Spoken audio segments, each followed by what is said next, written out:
Upasana, Dr. Upasana. Yes. Welcome to My First Business. Thank you so much for having me. I'm going to let you introduce yourself to the audience first, but I want to get something out of the way and help them see a different side of you before we get into the business side of you. Is it true that you like listening to 20, 30, 40-minute long songs? Yes, absolutely true. The longer, the better. Can you tell me about that band? Can you tell everyone about that band? Okay, so this band that I absolutely love, it's called Fish with a PH. And I've seen them maybe 20-something times. I only heard about them like 3 or 4 years ago, but they're an old band. They've been around for 40 years. And they have, like, you won't really find their albums or anything on iTunes, but they are a jam band, which means they do like live shows and people go travel the whole country to go see them 50, 60 times a year. So all the friends that I know, they've seen them more than 100 times. So I'm a newbie in the world. You know, that says so much about your respect for stamina. Because being a musician, I know you're a musician too. Like, it takes effort to jam for 20, 30, 40 minutes in sync with other musicians. Yeah, and they do it for 3 hours, the whole show. The whole show is like a long 3-hour jam. Respect. That's what I want my business to be. But, okay, so how would you introduce yourselves then? Like, if you're given a chance to talk to my audience, you meet someone at a party, who are you? What would you say? I'm Dr. Upasana Gala. I am a neuroscientist turned entrepreneur. So my background is in neuroscience, but I currently run a business. It's called Evolve Brain Training, where we help people maximize their brain's potential. And I bring my love for the brain and science to my business. And let's talk about the genesis of this, because you're foremost a doctor and you're a practitioner. You like helping people. And we'll get into that, the genesis story of why you wanted to do it, to why you wanted to help people. But why did you want to make a business out of it? Is that the necessity, or what prompted you? What were your considerations when you were coming to Dubai and you're like, I want to do this as a revenue generating business? Were you chasing an opportunity? Was it more just to have, what was the goal at that point of starting the business? What would you say? Okay, so it was never my goal to start a business. Accidental business. Yeah. So, like I said, I'm a neuroscientist by background, and all my life until I started this business, I was an academician. I was in academia. I was on the path to like become a professor, do research. That was my plan. And then I moved to Dubai. So there weren't that many opportunities to pursue the research kind of dream that I wanted. So I was looking to see what else I could do. And I happened to learn about neurofeedback because of a personal situation that I was going through. And we can get into that now or later. If we you can want. get into it now. Now? Yeah, okay, sure. As well. So when I moved to Dubai, I kind of developed this unexplained shoulder pain. And I saw a lot of doctors and did a lot of scans, MRIs, X-rays, all that stuff. Nothing was physically wrong with me. And then one of the neurologists suggested that I might be having anxiety, and this was probably a physical symptom of it. So even though my background was in neuroscience, it was more like neuroscience-y, like physiological stuff, not so much like psychological stuff. So I kind of felt like I had anxiety my whole life, but I didn't really know what anxiety was. And for me, it was just natural. My mom is extremely anxious. My sister is anxious. I just assumed that's how people are. So one day I saw this. That's the normal. Yeah, that's the norm. Yeah. And I saw this like meme where this girl is like, why do guys, how come guys fall asleep so easily at night or something like that? And then this guy responds saying, because we don't stay up all night making up fake scenarios in our head. And I was like, yes, that's me. I stay up all night making up fake scenarios in my head. And so I started learning about anxiety, and I was looking for, how I could help fix this issue. And I also had a lot of like sleep disorders, insomnia. I would spend days without having a good night's sleep. For me, a good night's sleep would be like 5 or 6 hours. That would happen twice in a week. And all the other nights would be way less than that. So somebody told me about neurofeedback, how it can actually help without medications. So I was like, okay, this is interesting. Let me try it out. And I went back to the US to do this. And I actually wanted to study how it works. So when you go to study neurofeedback, they make you do it on yourself. So when I did that, the course, I came back a completely changed person, and I could not believe the transformation that could happen in 2 weeks. Of course, I had to still continue working on it, but the way I changed from like how I thought about the world, how I thought about myself, every small thing that would happen in my life, I would make such a big deal about it. But now when I would see that same thing happening, I would be like, this is not a big deal. Why did I let it affect me so much? And I would actually laugh at myself for how I used to behave. So just understanding how this technology scientifically could actually make changes in your brain without any medications, I just felt like I had to share it with everybody. It's what people achieve when they're enlightened in like the Buddhist word, right? Like they look at their past self and like, why was I spending so much time worrying? And now I'm like, I can let go of everything. Yeah. That's the whole Buddhist philosophy. It was a very big change. I would have not been able, because to run a business, you need to be a different kind of person. You can't sit around worrying about every little thing, right? So if I was still that person, there is no way I would have been where I am today. Yeah. So you were in Dubai. You found your root cause potentially being your brain. You went out to seek a solution for yourself. Yeah. And then at some point, you wanted to see more of this in the world. Yes. So I came back here, and it actually started out of, I brought all of the machines and everything, and I didn't know anything about business. I've never been to business school. I don't really have any business background. And I just wanted to try it. I just wanted to see if it works before even thinking about anything else. So I started working out of like a tiny room from my husband's office and got all of his employees to be like my voluntary clients and tried this technique on them. And I was getting really good feedback from all of them. And then I'm like, maybe there is something here. People were actually coming. They were telling other people, and the other employees would be like, I want to do it too.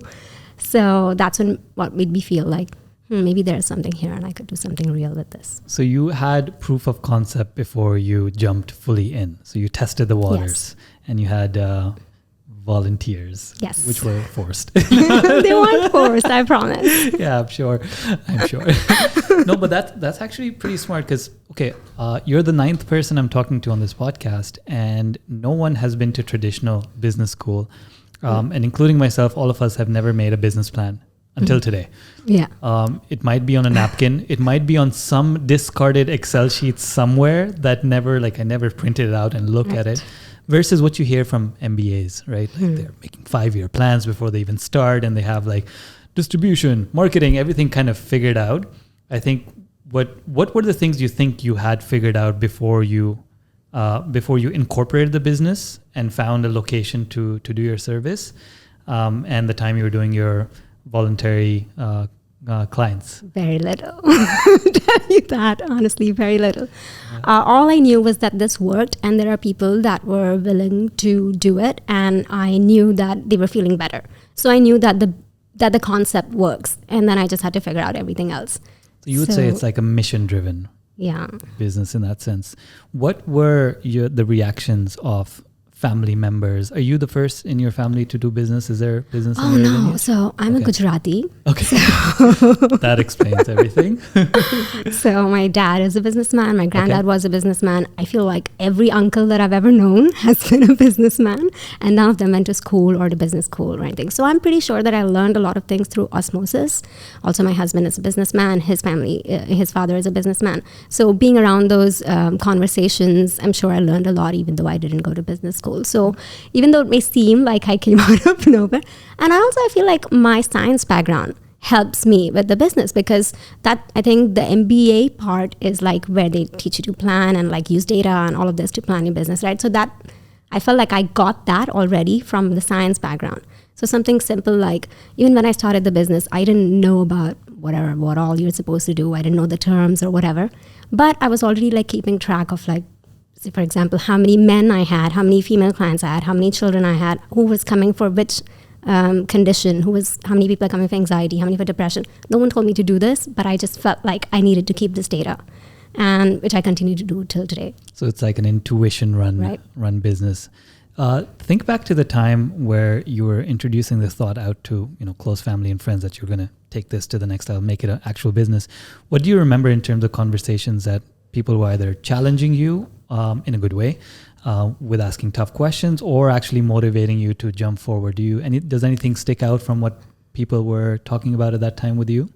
I feel like I was coming from a place where I was not feeling confident myself, So because of that, I think the people around me were being more motivating, because for me, I was just like, oh, I don't think I can do this. I've never done anything like this. I'm a scientist. I'm awkward. I don't know how to sell myself, which is all true.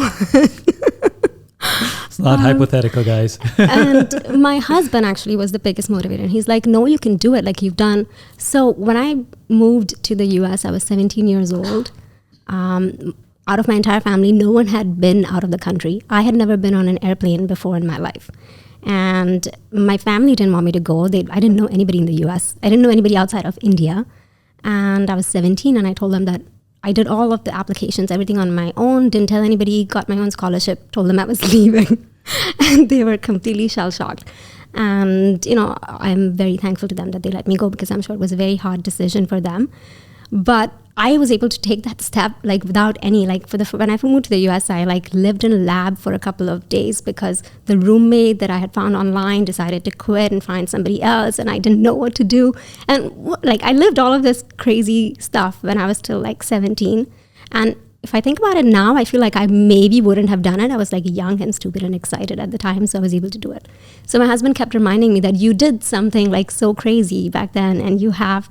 And throughout my whole, I got my PhD, I did all of this. There wasn't that much I lived pretty on my own for 7, 8, 10 years without any family in the US.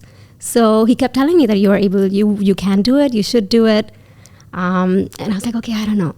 But when I went to the US to study neurofeedback therapy and did it on myself, I'm just going to tell you a little story that's not Please, related to this at all, but I feel it made me believe that I can actually run this business. Although it's a big leap from what actually happened, but something in my brain at that moment made it feel like I can do it.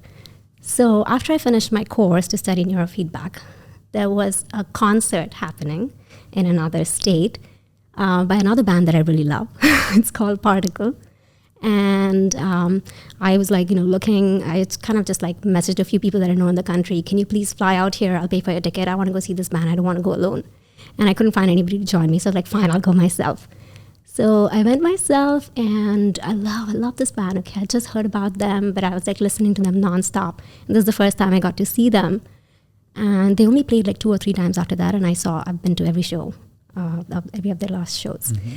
So I met somebody there, and they were like, you should go say hi to the band. You come all the way from Dubai. They'll be so stoked to meet a fan. And I'm like, no, I can't do it. It's crazy. And they made me go do it, and I went and said hi to the band, and I had an absolute blast. They loved me. I hung out with them till 6 a.m. and partied with the band, and and it was just I could not believe I just had this experience. And it's a big leap from there, but having that experience made me feel if I could go do that, I could run a business. And it's different, obviously, but the idea is overcoming fear and finding happiness on the other side of it.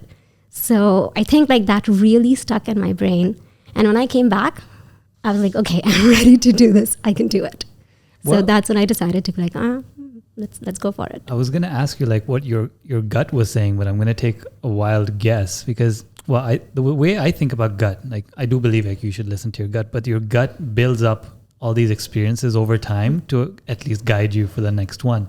And I think you have all these mini experiences of things that can, shit that can hit the fan easily, traveling outside the country, never been out, never been on a plane, going to this concert and talking to the band. And you had, I'm sure, multiple experiences like that led you to believe that what's the worst that can happen? Right. Would that be fair to say? I think that's fair to say.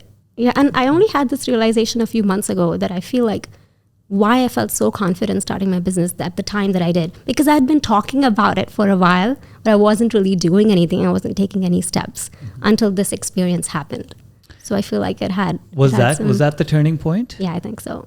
And it's a strange turning point, but I think that's what it was. It is. But wow, okay. So you came back from that concert and you're like, where's the business registration office? Within a month of me coming back from the concert, I found a place, I paid the deposit, and I hired my first person, and I started everything that needed to be done. That is so cool. Yeah. That I didn't even know. I know you for a couple of years now. I don't think my husband knows this either. Well, he's going to watch this episode and he's going to learn a few things about you, isn't he?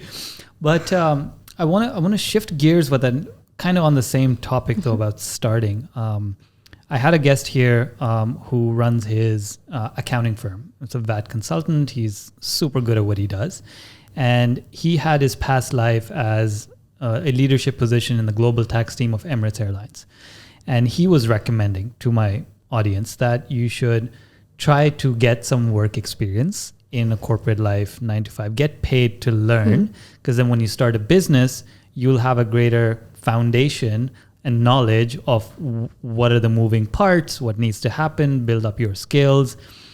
Do you have you don't have a lot of corporate experience, right? You went straight into this? Yeah, but I was a grad student.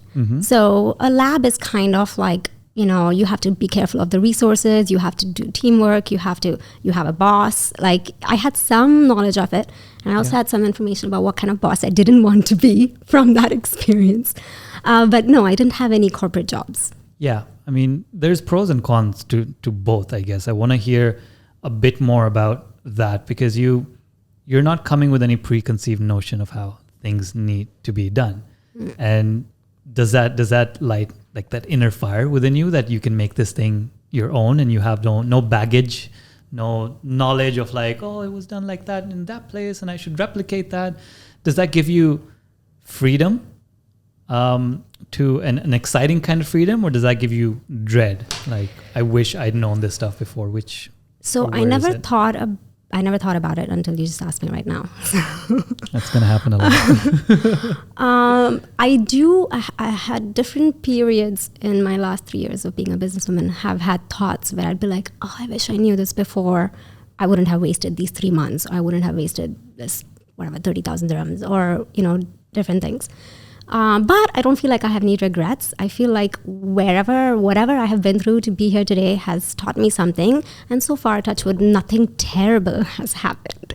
Yes, I could have saved a few months or a few dirhams here and there. But I think it's been a good learning experience. And I've always had, a couple of people to draw from. So mentors or guides and I've had, I talk a lot with Ritesh that's my husband, and I talk a lot about work with him and draw a lot from his experience and knowledge when I feel like I don't know how to move forward, and that's a particular situation. Are you looking at my notes? Because that's my segue. I wanted to talk to you. Well, what you mentioned about losing money here and there, I like what you're saying, because it sounds to me, and correct me if I'm wrong, but that's the price of learning. Right. Like if the accounting sheets had that tab, like with every expense, like price of learning. Like, yes, I didn't go to grad school, or I didn't do the job there, but like, this is the price I paid to learn a lesson. Now, I think that price was less than the price of business school. So I'm okay with that. Yeah. And it's a self-learned lesson in the sense that, do you think those stick better? I think so. It's more inculcated, and I do feel myself thinking differently in situations because of some of the bad experiences that I've had. Mm-hmm. Okay, so personal experiences that shape you, but we're going to segue into mentors because they also shape you in a certain way. I want to know, and you can talk about any time in your life. It doesn't have to be like right now just for the business. What has been the style of relationship with your mentors? What have you looked to get out of it? And what has prompted the mentors to take an interest in you, to guide you, and what is the value that is derived? And I phrase this question in this way because you can take it anywhere that you want and answer any piece of it. But what is the role that mentors, guides, influences play in your life? I've had a few different mentors over time. I'll speak about one particular one that was very helpful when I started the business, like February 2019, when I had an actual working center of my own. People were coming to me. She's a woman entrepreneur herself, and I met her at a party, and we were introduced, and I don't know, she was just like drawn to me. I was talking to her about music and the things that I love. So she was really drawn to my passion. And she's like, this is really exciting. I love the passion that I love the way you talk. I love the way your eyes light up. These are the things she said to me. So I invited her to come visit me at my center. And we're still friends till today. And in the first 4 or 5 months, she would literally come visit me once every 2 weeks, just sit down, talk about whatever, talk about issues I might be facing. The thing that she really, really helped me with is like how to talk about myself and about my business and about the things that matter to me. So I am an introvert. And like I said, my background is an awkward scientist. So I'm not a good social person. And I definitely didn't know how to sell myself. So, which I do now. And I feel like a lot of the credit for that goes to, her name is Andrea Zoya. We've met her. Yeah, you met her. Yeah. And also like, I do a lot of videos for work, right? Like reels and videos and me talking about how the brain can change your life. So I look at my videos from before I met her and I look at my videos from after I met her, and like the difference is just amazing. And so I'm really, like, the one thing that I really learned from her is to how to confidently talk about myself, because I know what I'm talking about. I just need to be confident about it. I absolutely understand kind of something you're saying, because I'm not, it depends on what spectrum of the introvert, extrovert you are. I feel like I'm more introverted. And the first job that I ever got was a sales job, which requires me to cold call 40 people at a time, take them to golf and hockey games and chat them up and be friends with them and then sell them stuff, which was, I mean, you can imagine it, right? Like from your days where you're not comfortable. I think is that something that's like an ongoing journey for you? Because I'm still developing. Yeah, I'm still getting better too, but I'm not dreading it anymore. Like I used to dread it before. Yeah. And that I'm the first point of contact. Like they all come talk to me, and if they don't like me, they're not going to buy my services, right? So I am like the primary salesperson. Yeah. Yes, I have a sales team, but if I'm not a good salesperson, my sales team can't really help me. Yeah. So I do keep learning and evolving, but I feel like the initial 5-6 months that I spent with Andrea really helped me become like a really good salesperson, and not salesy, just being able to talk authentically about the things that I want to talk about. And what kind of exercises or what would you guys do to improve that? And I'm asking not just for myself, but for other business owners who are starting. They have like hard skills, right? You could be a baker, you could be a neuroscientist, whatever it is. You have a hard skill that you have passion for, but you want to turn that into a business. And every business owner, CEO ends up becoming a salesperson of some sort. Yes. So what would you recommend as like some sort of exercises that they can do on a regular basis to improve or get to the level that you're getting at right now? Practice. Yeah, just practice with people that you already know, practice with people that don't like you. People that are going to point holes in everything that you say, people that don't believe in you, people that don't believe in your idea. Practice with them. So practice tough conversations, basically. Very cool. Okay. Apart from Andrea, I've spoken about him a lot. My husband, though, I really, really like draw from him a lot. He's an okay guy, but he's really good at sharing knowledge, and he has a wealth of knowledge from all of his experiences, and he's fun to talk to, so that helps.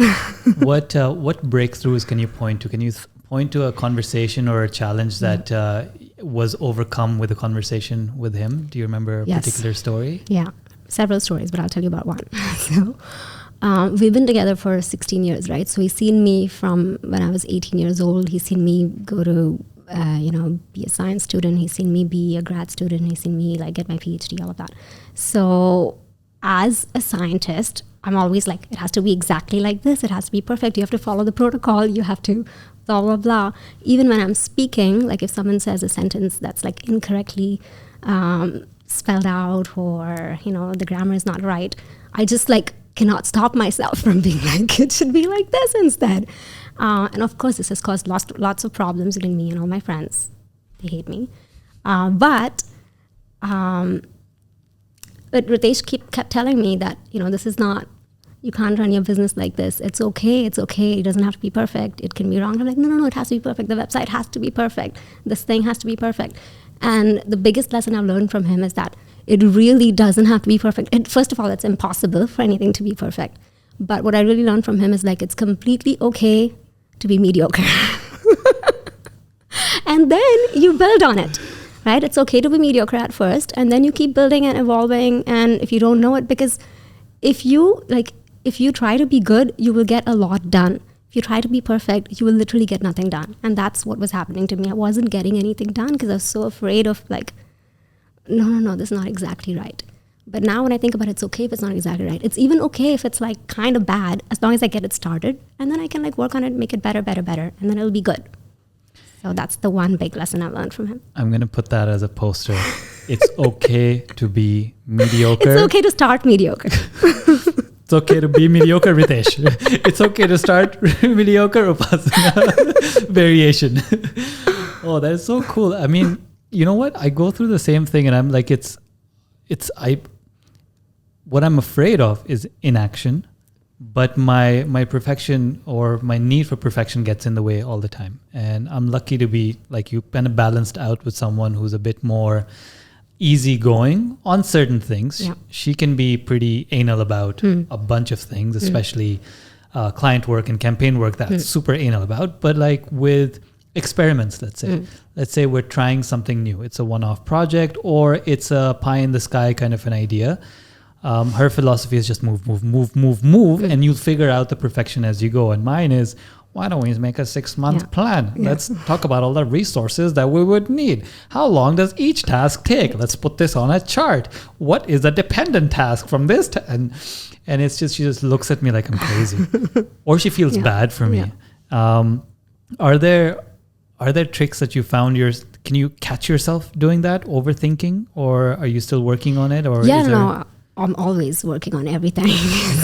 But yes, I do. But I'm much better. Like I recognize some of the signs now. And even if I like start falling into the thing, I'm able to pick myself back up. Same with, you mentioned, inaction. So the other thing I really learned is like decision making. So honestly, most of the times it doesn't matter what decision you make as long as you make a goddamn decision. So that is the other big thing that I've learned. That I was really, really bad at in the first couple of years. I am still not great, but I'm so much better than I used to be. So just make any decision, honestly, because you can actually change it later if it doesn't work out. What? So rather than waiting for the exact perfect decision and not making a decision for months, just make any decision. And then if you don't like it, change it later. Yeah, I'm just looking sideways because that's something she keeps. Look at that. She keeps telling me that almost on a daily basis. What's your mental model of decision making? How has it evolved since you first started till today in terms of how long it takes to make a decision, how you analyze the pros and cons of a certain decision, how much role intuition plays? Do you see a difference in the last 3 years that you've been running this and how you make decisions, whether they're long-term or short-term? What would you say about that? Yeah, absolutely. They are definitely much faster now. I take decisions way faster. But before I was taking way too long. So by way faster, I don't mean I just make an impulse decision. But I'm not spending months figuring out what font to use. We've all been there. It's a true story for a lot of people. So yeah, it's faster. And also I'm not so afraid of the cons anymore. So as I used to be in the beginning, because everything was unknown, and now I've been through some cons and I realized that I can handle them, and so I will be able to handle future cons also. So I don't give so much weightage. Maybe I was giving too much weightage to the cons before when doing the pro-con analysis. Mm-hmm.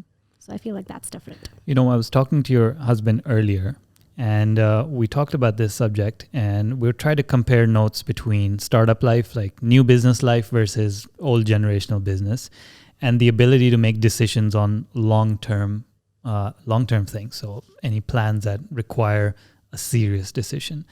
And we were kind of jamming about the fact that maybe it's easier for older, mature businesses because they've seen all the successes and almost breaking points in the past, that they have this knowledge base kind of built up to be able to move forward. And maybe I'm just drawing conclusions out of this, but like the older you get in the business, the faster your decision making becomes, because you can kind of relate to an older scenario. And you probably might have had a similar problem before, and then you just go with that. This worked last time, so let's do this. Or this didn't work, let's do the other option. Yeah, because we get stuck. I get stuck personally when this thing that we're talking about, over-analyzing pros and cons.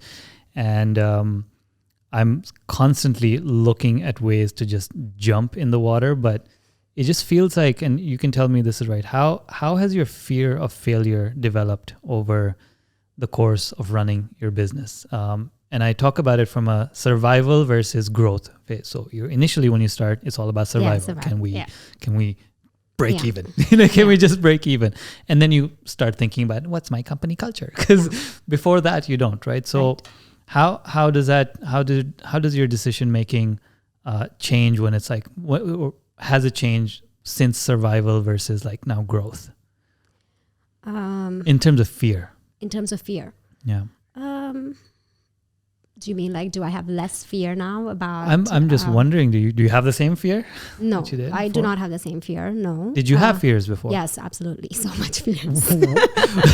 Much fears. So much fears. What was your fear? What was your monkey mind telling you? You know, that this is, because it was my first business. It is my first business. And obviously the fear of, this was a bad decision. They should have not invested in you. You know, like that was the biggest fear, that it would be like, you know, it wouldn't work out. And but I would what was on the time and line? money. What did you have to lose? Nothing much except my dignity. but and also like a sense of purpose, because when I moved to Dubai, I didn't really have, this was the first time in my life that I didn't have a purpose. Like all my life I was taking care of myself. I mean, since I was an adult, I was taking care of myself. My father didn't really need to support me. You know, I was taking care of my own expenditures, learning, living life, doing things that I wanted to do.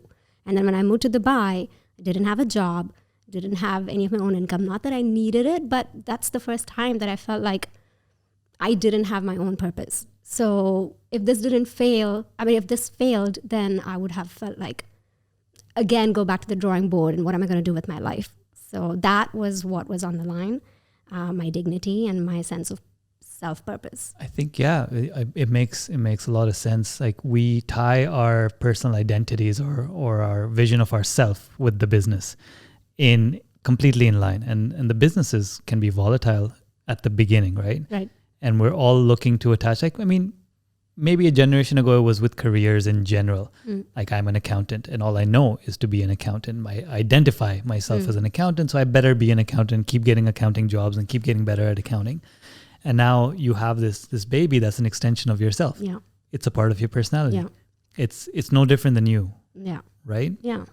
And you mentioned it's like a baby. Like that's literally how I felt. So I'm not a very maternal person, if you know me at all, much to the detriment of my husband.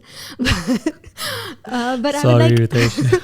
I would have all these, girlfriends who'd be like, "Oh, I don't think I want to come out today. I don't want to be away from my child." And I just didn't get it. I'm like, why would you? I would love to be away from my child if I had a child. Like, what's the big deal if you're away from them for a few hours? Yeah. And when I started this business, that's literally how I felt. And I felt like I got it when people say that I don't want to waste my time. I would rather be at home with my kids. Like, I got it because I really wanted to be at work all the time. Like, I was working 6 days a week and I wasn't working the 7th day because the office was closed because I couldn't make my employees work 7 days a week. So that's how attached I was. I hated going on vacations. I would want to come back as soon as possible. And I was really, really really into it. I have a better work-life balance now. I don't work 6 days a week. You kind of technically always work, but I'm not going into the office 6 days a week. I'm okay with letting other people make decisions. I'm much better about all that. But the first 1 year, it really felt like it was my child. So talking about letting other people make decisions, let's talk about team building. Always a fun topic to talk about. And trust me, everyone I talk to this about. So background is that we've been trying to replace humans from the workforce for a long, long, long time. From the industrial revolutions and the machines, steam machines, computers, now even AI, and AI can do half the work. But we can't seem to get rid of humans from the workforce because we still need them, right? For now. But how has your experience been in finding people, assessing them if they fit for the business? We'll talk about managing later, but let's talk about that. What has changed in the way or the qualities that you look for people from day one to now? And what are the clues that you try to pick up on? And what lessons have you learned about what clues to look for when sussing out new hires? So I was an idiot when hiring people at first. I'll just say that. So I was looking for, do they have these qualifications? Are they, knowledgeable in this? Do they know how to use this tool? Blah, blah, blah. Which is, of course, good. But all of those skills you can teach someone. You cannot teach someone how to be a good human being and a good team worker and have a positive personality. So for the last 6 months, the number one thing I look for is whether I like them or not, and whether the rest of my team likes them or not. So their personality, what they do in their free time, what do they like to talk about? Because I have a small team, so a team of 6-7 people, they're all hanging out together. So if there's one person who loves to complain all the time or use their time to gossip or whatever, that then becomes the company culture, and it becomes toxic to everybody else. So what they like to talk about in their free time, what they like to do in their free time, and whether they're a positive person or not. These are the 3 main things I look for when hiring people now. How do you assess someone's positivity? From the way that I'm also my business, I work with people's brains and minds. So do you put them under the machine? No, but I can kind of tell from the way they're speaking. Because even in the interview, I asked them questions about what do you do for fun, or tell me about how you handled a difficult situation. Tell me about a time when you didn't like what your colleague did and how you dealt with it, or questions like that. I want to know how they will do in a conflict situation. I want to know what kind of boss they want to be with. So I asked them, what would you like from your boss if you don't like the way that you work, or if what is not okay, or what kind of communication style you prefer with your boss. So these are the questions that I ask now, which I wasn't even thinking of these questions before when I was hiring people. Yeah, you just can you do the work? Exactly. Yes, you can do the work. Can you come from 9 to 5? Or, exactly. Yeah, you're hired. Yeah. Okay, that's pretty interesting. Now, you said you can pick it up. Would you say I'm a positive person or not? Testing you. And the tiebreaker would be Alina. She would confirm. I think you're a very positive person. Yes. Although there are times where I'm sure you may not be positive, but I feel like you can keep those to yourself and not affect other people. I'm a wreck inside, but with a smile on the outside. Okay, let's talk about culture for a second, but not too much, because I think it is a luxury to think about and talk about culture. And I say this as a new business myself. I'm saying this for myself. We try to think about culture too early on. This is personal lessons for it might be different for you. I'd love to hear you, but we try to build a culture first, and then the operational smoothness of everything beside it, not back and forth. And we kind of reserved brain cells for both together. Now I'm starting to think that's idiotic. Figure out the best parts of the business, the machine part of it first, and then flavor it with your culture, or maybe let the people who are attracted to that system, let them define the culture instead of trying to embody something.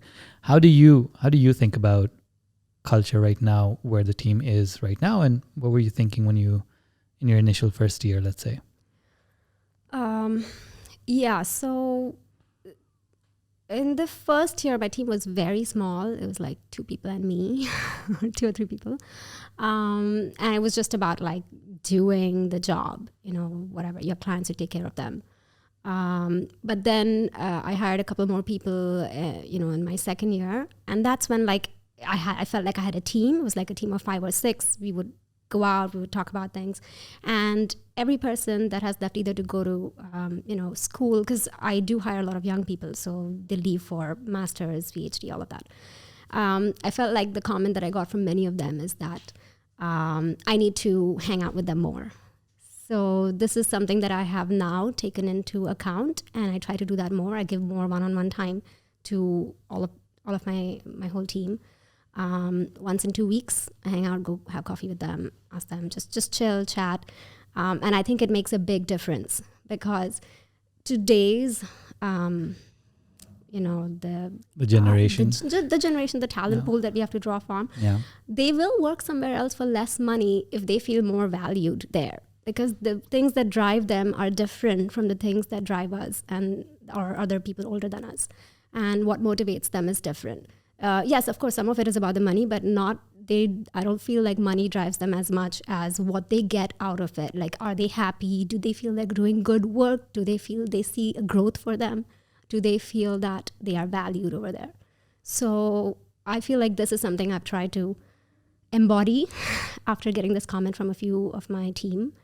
And hopefully that So it's still in a trial phase? Yeah, it's in a trial phase. I just started doing that a few months ago.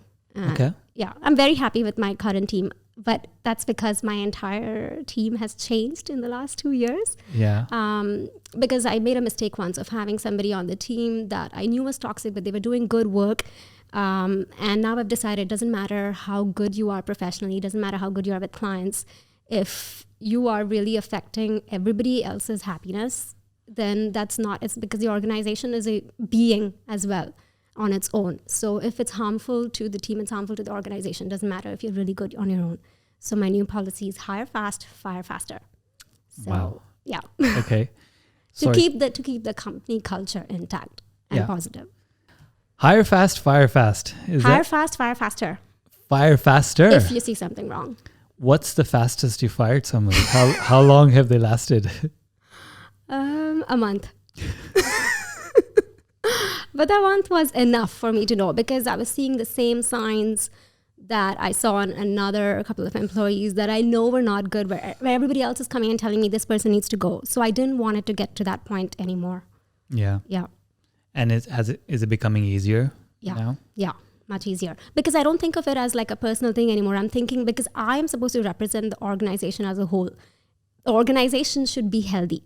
It's not about one single person. So if one single person is affecting the health of the organization, I don't feel bad about it. I'm very honest and direct without being hurtful. So I think that's what's important. Yeah.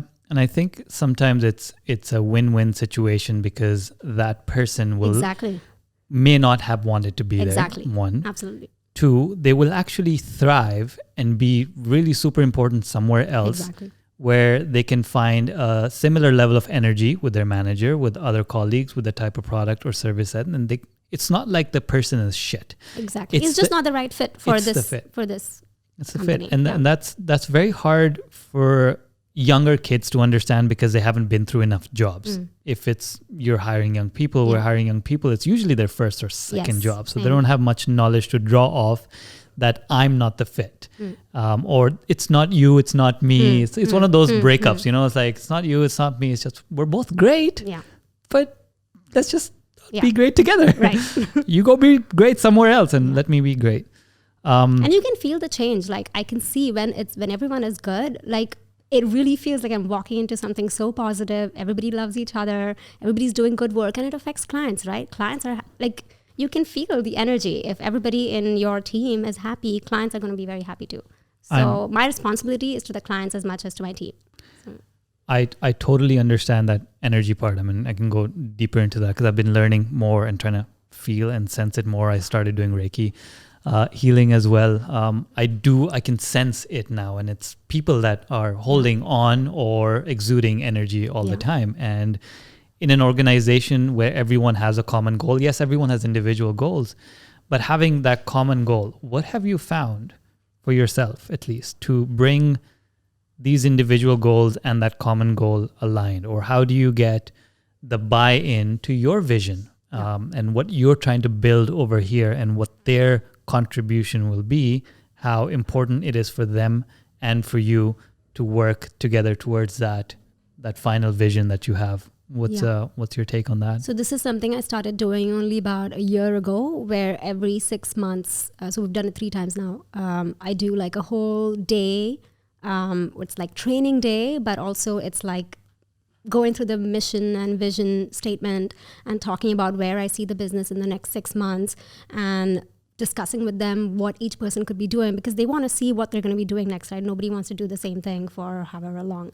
So this is what I've started doing, and I feel like it does make a difference, where they feel like, oh, okay, this is why we're doing this. This is where we want to reach, and this is possibly what I could be doing if I do well, So this is something that I've started doing, where every 6 months I do a sit down with the whole team, and the whole day is reserved just for planning and discussing and even taking on from them. So we discuss about the mission and vision. I ask them, what do they think the values of our company are? And then we do it together. So we're all learning, and I'm learning from them as well. That must be really nice. Yeah, it was really nice. And we do like bonding games and like learn about each other, and it's fun. It's really nice. Man, can I join your company now? Because we're thinking of moving towards a very remote team. So we're going to have to figure out how to do all of this with a remote team. You really need to do like at least like a couple of times in a year. Yeah. We meet with the whole team and, give them your idea of like where you think where do you think you want to go and where you see them. You're giving me ideas, because there's some other agency owners that also operate very remotely, but they fly in together somewhere, maybe a retreat or something. A retreat or something. That's a very and good just idea. Have like a whole week or 3 days or everything where you get to bond in the evenings, and then you get to like work on this stuff. We used to do it in my corporate world, but like as an employee, there was a certain amount of like ickiness to it, because it's a corporate thing. You have to take time off from your weekend. It's a chore, right? Like I'll have to go like talk to managers about my goals and stuff like that. So I'm always like kind of wary about that, but maybe doing it my own way and finding people that will find that fun or and you can have it in your interview process, you can be like, is this something that you would like to do? Or I don't know, not you asking directly, because they'll say yes to everything you ask. No, if I'm interviewing people in like let's say abroad in other third world countries, they'll be like, yes, I want to come to Dubai. Of course I'll do that. Okay, back after that technical break that we took. So we were talking last about your once a year team training kind of bonanza that you do, and do your visioning and get everyone on board. So I want to switch topics away from that and go into negative territory a little bit, but negative is perceptive. It really depends. So I want to talk about, I call it your favorite challenge. And I've learned to fall in love with my challenges. Just because of the growth that is in there. I want you to remember or tell us about your favorite challenge. I mean, some of these you're mentioning that can make you cry or almost cry, but you do come out on top. Does anything come to mind in terms of like your favorite challenge that you've been through with the business? I think when COVID first hit and we had to like shut down for 3 months, and I was only like about a year old at that time as a company. So it was definitely very difficult. And, this is all the staff that I had trained. And if I would have let them go, I would have to like start over. So I still kept them on, wasn't really making much money, but still paying them salaries and all that. But what happened in that time is actually it's the closest I had ever been to my team, because every morning and evening, because we were not like going to work, so we would like meet up on Zoom and just like have a meeting and like talk about all the things that we could do when we do open up. And we had never done like team meetings like that before. I don't know why I didn't ever do that, but like, the daily you're just like doing the things and like getting your day done. And I never really had this concept of sitting down with everybody at a time, planning, talking, discussing ideas, whatever. So that's what I started doing in COVID for the first time. And it really brought the whole team together. It made everybody else feel closer to me, and it also made them all feel closer to each other as well. And it was a really good time for like coming up with new ideas. That's when I started my online workshop and all of this stuff, which I had always had a thought in my mind to do it, but never had the time to sit down and make a plan. So it was really nice to have that time to really connect with the team. And then I kept doing it even after we got back to work. So the once a week meeting with the whole team. So it stayed with you the entire time. And the ideas that came from these kind of meetings, you mentioned the online workshops. Yeah. Are there other things that came out that are still going on? Yeah, so the online workshops are still going on, and I still do. And I also do now in-person workshops, the same things that I was doing online, but like an in-person version of it with corporates and schools, organizations. And then we also made a plan for how we would do like home service. So that is also something that we do now as a VIP home service. Which we didn't really know how to make it happen, but then we had all this time to think about how to make it happen. So that's something that we still do now. I want to talk about that a bit later. I have it marked in my outline to discuss that a little further. Was there a point in the business, continuing to speak of challenges, where you wanted to shut it down? You wanted to burn it to the ground. You wanted nothing to do with it. You wanted to walk away from it and you said, well, it was a good experiment. Thanks, but no thanks. I'm out.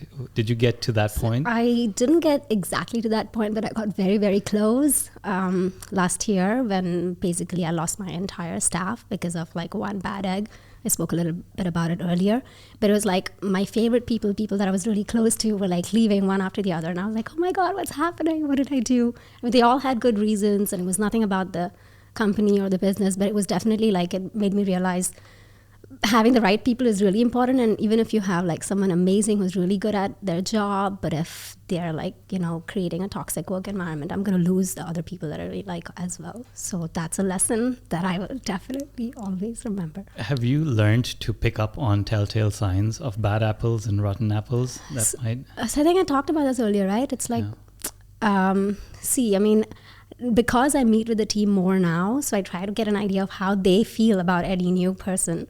And I think that's a very good sign. Like if everybody's complaining about one person or everyone has issues with someone, then it's, you know, even if they're really good at their job, I'm going to like, you can pick up on it now. And plus you'll get the feedback directly from other eyes and other ears. I want to keep talking about challenges, but in a different light. Are you good at, or how have you improved predicting challenges? So this could be 6 months down the line, a year down the line, 12 years down the line. Are you able to kind of do a scenario analysis in your head, like, okay, this is probably going to go wrong? Because I'm absolutely terrible at it. Like I'm either too good at it, which means that I can think the comet is coming to literally just digitally, and the comet is going to strike only my business. Because what I want to see is like, how does one prepare for these things? Like, how do you predict and how do you prepare for this? Do you have a framework around that, a mental framework? Yeah, I'm not sure I'm that good at predicting it, but I'm definitely better than I used to be. For now, what I'm thinking is going to be my biggest challenge, and it has been for the last year, is to like plan for, like, I want to open other centers. And so that means I'm not going to be here full time. So, having the right person who can basically be my replacement, and people trusting that person enough, and, like clients trusting that person enough, and also the staff trusting that person enough to like lead them. So this is my goal for the next like 6 to 8 months, to have someone really solid take my place at this center so I can focus on starting and building another one. Can I dive in deeper into that? Because I think that's the business owner's ultimate dream, is replacing yourself. Build up a nice solid system where you don't have to be needed 24/7. And Alina has the same challenge. I've been able to eject myself from the day-to-day of the business to focus on growth and strategic initiatives, but you're alone, right? How do you work out that process of replacing yourself? Do you keep an inventory of all the things that you are and then look for someone else that has all of that? Or do you have a short list of people already? How are you thinking about this whole thing? So, I'll admit I'm nowhere close to like figuring this out. This is the main question, right? Like everybody is always struggling with this, how to replace themselves. And it's not easy. What I am doing is like writing down all the things that, that I do, but also the qualities that somebody in my position would need. And I feel like it's okay. I don't think one person is going to be enough. So it's okay to like spread this out between 2 or 3 capable senior type people. So I'm just going to look for, like I said, again, like the qualities rather than like their qualifications. And have you met any potential candidates yet? I'm just wondering what your initial feelings are, because on paper it looks like XYZ, and then you meet someone, it's ABC. Yeah. Have you met someone that is kind of close to replicating Yeah, so that? I have like a number 2 right now, and she's really good and I really like it. And I've actually been spending less and less time at the office just to like test out how they're doing without me. I'm going on more holidays, that kind of stuff. And they're actually doing pretty well, touch wood. Yeah. So I feel quite hopeful about this. But again, like I still kind of need to be there. So I still haven't tried like completely removing myself and seeing how they're doing. And how my number 2 is doing, but we'll see. Well, see, you're a technical founder too, right? So you're a neuroscientist. Yeah. is that second in line? Do they have to be a neuroscientist as well? They don't have to be a neuroscientist, but they do need to be knowledgeable about psychology. So she is like a psychologist. She has background. She has years of therapy experience, all of that. So, but yeah, it's going to be difficult to find somebody who's technically good and also business savvy. So that's why maybe I might need two people to take that role on. That's actually a good insight for me, because we end up looking for unicorns, right? So with Alina, she's a technical founder, very strong at the technical abilities of the business, but naturally she's talented with strategy and dealing with clients and working on creative aspects of the campaign. So it's kind of a unicorn situation. And we're looking for, sometimes we stop looking because we've been trying to look for 6 months or so. And if you do a little, let's say a bar chart of all the skills, there's always like one that's lacking or one that's too high on one side.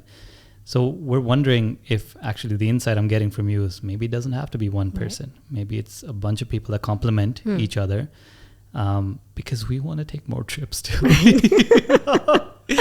Especially in the summer where, whoever you check on is like, oh, I'm here, I'm there, like gone for 2 months. My football group, like there's no one saying like I'm in, because everyone's traveling and we're kind of just working on the day to day. So, well, I need to get Alina to compare notes with you as you guys go through that. This is like journey. the first time, like the first summer where I've actually been able to like go away for a week and literally no one has given me a call, and this has never happened before. So how does that feel? Amazing. Feels so good. If you did this like a year ago, would you be nervous? Yeah, I would not.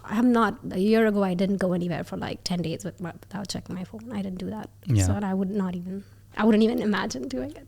Yeah, that's us right now. Like no matter what is happening, where we are, we're always online. But it's a start of the journey. And once we replace ourselves, we read this book. It's called The E-Myth Revisited. Have you heard about it? No.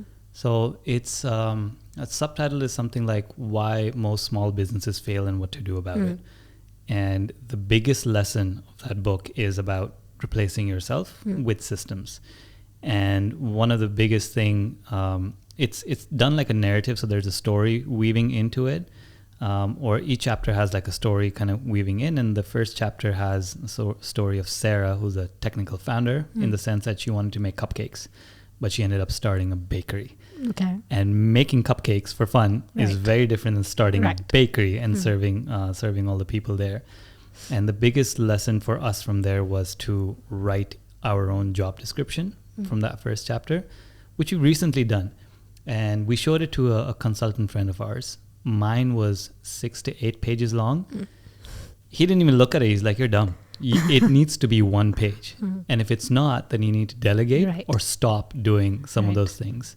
So I wanted to ask you, are there some things that you've deliberately stopped doing? Yeah. That, okay, why did you stop doing those? Or do you not think that they have value, or do you find that other people can take care of that stuff? Yeah, definitely other people can take care of that stuff. I mean, I need time to strategize and stuff. So if I'm doing all of the day-to-day operations tasks, when am I going to sit and think? So delegating, I think, is like the most important thing. But also now I have a bigger staff, right? Like before I had to do everything because it was me and like 1 or 2 other people. And if I have the resources now, I should be spending my time more wisely. Okay, I'm going to jump into that. That was actually a later topic, but I think we're already on that topic. Okay. So I mentioned job description. Do you have one for yourself right now? I have for everybody else, but not me. That was us 2 years into the business too. Would you consider having a job description? That's a good idea. Yourself? I think I'll do it today itself. Because what we're all trying to do, I guess, is finding how we're most useful to the business as the owners. And that changes day to day, week to week, month to month. And it kind of evolves. So, which is why I was asking him, like, how do you start culling your own activities? Because the step 2, replacing yourself, is stop doing things. If there was a job description 2 years ago, would you say it's much smaller now than it was 2 years ago versus today? I mean, you've delegated this stuff. Not apart from delegating stuff, is there stuff that you thought was important for you to do and you were doing, and now you're like, you know what, that isn't me being useful to the business. That activity wasn't driving value, Or were you always kind of good at figuring out like, well, I'm not going to take on this task. I'm not even going to write it down because it's of no value to my business and myself?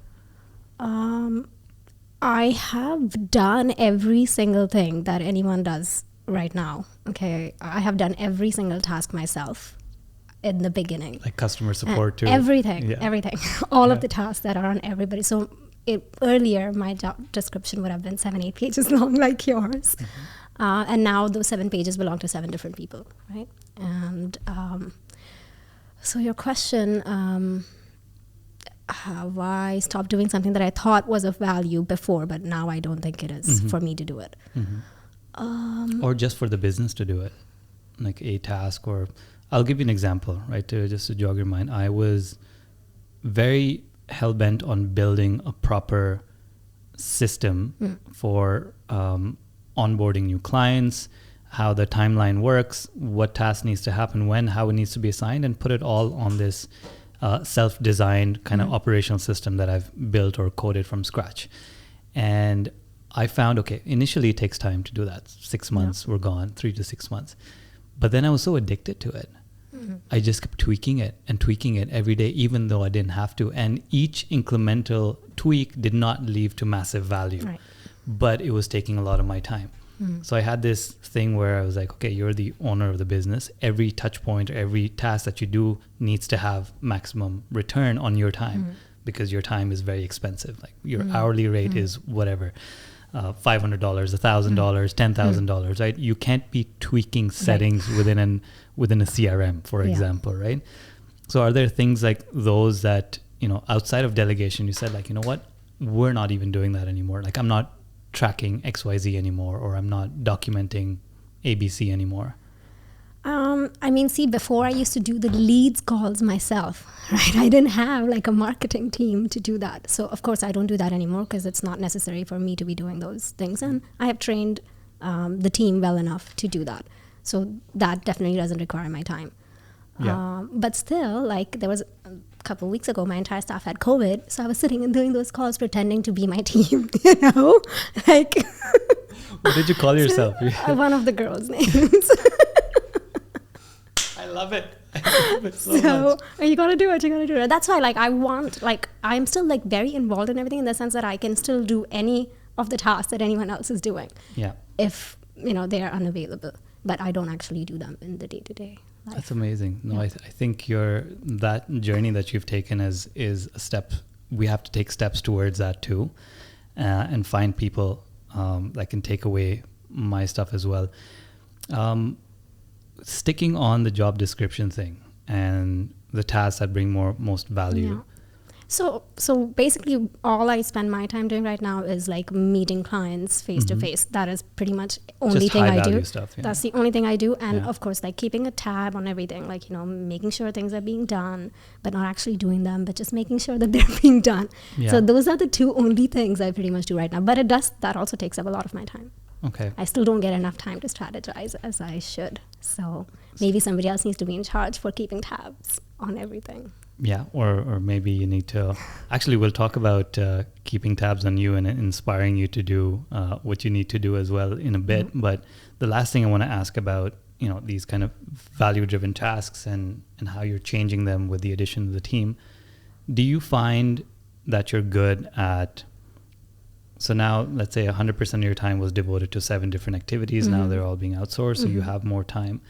Are you good at replacing that with high value tasks in the sense that, or do you enjoy that free time? Have you found the balance between like, okay, now I do less, so maybe I can spend more time relaxing and not going to the office 6 days a week, which you don't anymore? Because I'll tell you why I'm asking this question, because the thing that we get stuck with, Alina and I, is we're able to delegate up to a certain point, but we're so good at filling up that task list all over again with things that nobody else can do and only we can do. And up to a point, we're back to being overwhelmed and back to working 7 days a week. Does that sound familiar? No, I'm very good now. I'm very good about taking time and 2 days of the week we start late. But before I used to still go on time and do whatever else I could do. But now I work out in the morning and then go to the office later when I'm needed. So I actually do take time to relax. I also, use some of that time to do other stuff I need to do for the business, but I'm very good about taking time to relax now compared to what I was about 6 months ago. This is all new for me, like 6 months. Yeah. When I have I have a really good team right now that I really trust and depend on, which gives me that like freedom to work on other aspects of my life, not just my professional life. I love it. I want to be there soon. Speaking of relaxing, a sister of relaxing is celebrating successes. Mm-hmm. How do you find you are generally at celebrating your own successes, like even outside of work and business? Are you good at it? I don't know. Do you give it much importance? I don't think so, but that's just like because of the way I was brought up. Like I was expected to always succeed. So succeeding is just me like doing the bare minimum. The bar is set here. So it doesn't feel like, it doesn't feel like, oh my God, I did something amazing. I know it, but like, I'm like, I have to do something amazing, So I don't really give that much importance to successes as maybe I've seen other people give. I don't think it's like necessarily a bad thing. I think it just like helps me drive myself more. I am better at it than I used to be before. So when was the last time you celebrated a success? So when we, broke even and like returned all of the loans and everything, I was super excited, took the whole team out, went on a vacation myself. And I'm actually going to buy my dad. He's going to turn 60 6 months from now. And I decided I'm going to get him a brand new car, which I'm really excited about. Nice. It's for me, celebrating success is like being able to give back, because my dad really did a lot for me to be where I am today. Well, that's a big momentous he doesn't know it's a occasion. surprise, so don't air this before. Well, I'll make sure he doesn't watch it. When does he get his car? Jan. In Jan? Yeah. We're definitely going to Just hire make this sure he before doesn't Jan. listen to it. We can cut this out. We can cut this part out. I can just like bleep it like we're swearing. Okay, but in general, day-to-day stuff. So, there's this whole culture. Like if you go online, listen to other people and mentors and of course the Instagram world, where I feel like there's an over celebration of every small thing. And I'm also raised kind of the same way, where my mom, does go over and beyond and just shrugs her shoulders like, what? It needed to be done, and it needed to be done well. So that's the bare minimum. So you did it. Yeah. The hell is the point of celebrating, right? Right. And it feels forced to us. I don't know if that's a good thing or not. Like when we have to look at occasions, like we'll sign a new client, and for us it's like a big deal. Like we sign a new client, it's like it gives you the reason to continue doing business. That's our business. Like every time we get a new client, we should go out and celebrate. We just get to it. First time we sign a client, we're like, okay, when's the strategy call? When's the first campaign launch? We're like, can we just go out to dinner and label it that? But I don't know, maybe we're not naturally built for celebrating. Yeah, I do get a little bit uncomfortable about or success. Forced, right? But success. Yeah, like about celebrating success. Okay, yeah. I don't know, it feels wrong. Not wrong, but it just feels unnecessary. Yeah, I mean, you should be able to do things naturally, right? Like if it doesn't come naturally to you, then maybe, because I'm only asking this question because like half of my brain is being told by the world that you should celebrate successes and you should do XYZ and have these milestone moments and like document your life and all that kind of stuff. But it doesn't come naturally. And I think success in itself is a celebration probably of doing the business, of life itself, like just doing that thing that you said you would. Setting that target and achieving that in itself is just like that celebration. Yeah, and it's fulfilling enough also, right? That you don't feel like you need to do something extra to feel that fulfillment. True. So just like internally you're at peace, and that's what's most important. But the challenge that we have is like we don't take time between success and going back into it. Are you the same as well? Like, you did this thing, okay, we're on to the next. Yeah, I think so. But like I said, I'm better about like taking the breaks now and actually taking those breaks and enjoying. Yeah. And, but I put in the work. it's okay for me to like take a little bit of time out and enjoy myself. Yeah. That I used to not do before. It's crazy. I'll tell you something that's really crazy. There's a thought pattern in my family that I've been brought up with. Okay. Which is so sad. So my mom and my sisters, and I hope you're listening, but they're so scared of celebrating and being happy because they feel there's going to be a something bad that's going to happen, like a mirror event is going to happen.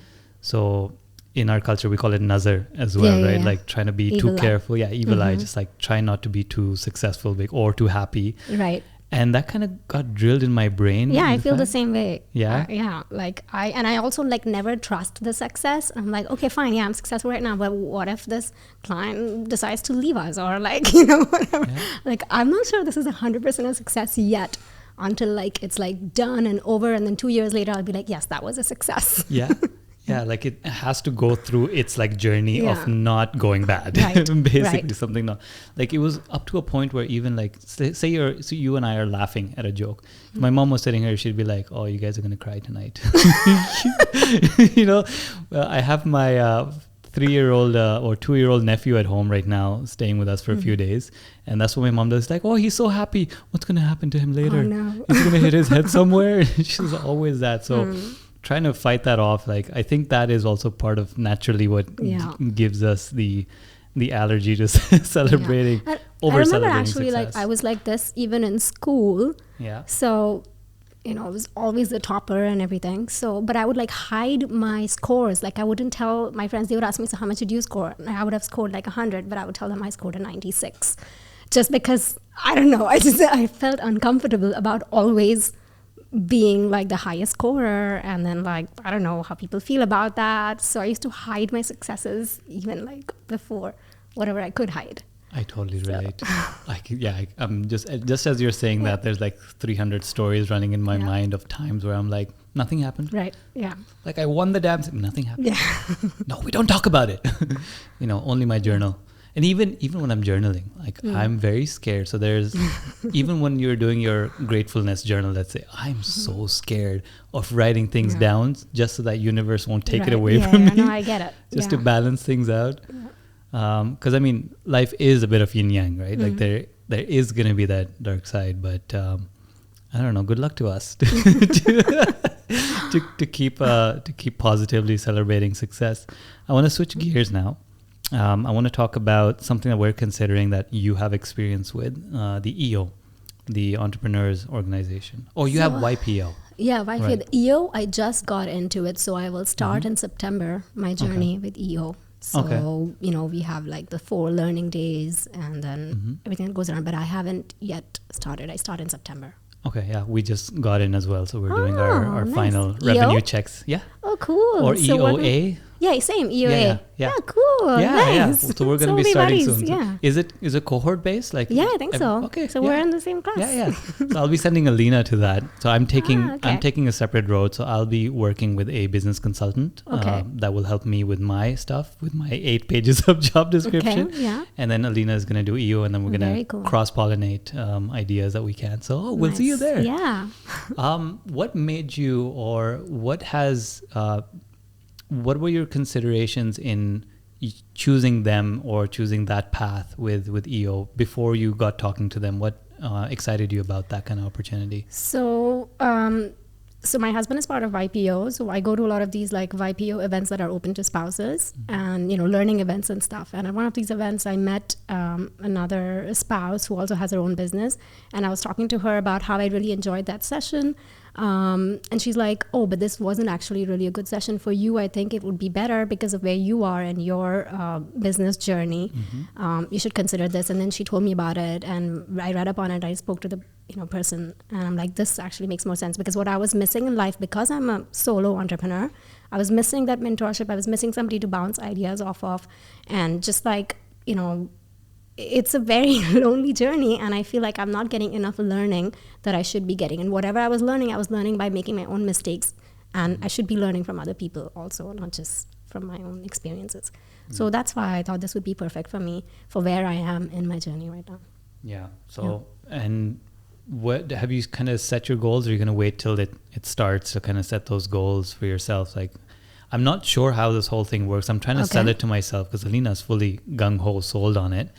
I'm still on the fence about it, but I've told her like she has veto to go ahead and get this done for kind of similar reasons. And the bigger benefit for someone like us, because we're in B2B versus yours B2C, is at least we'll get to meet people that can potentially, direct us to someone who can become a client as well through those kind of relationship building and everything.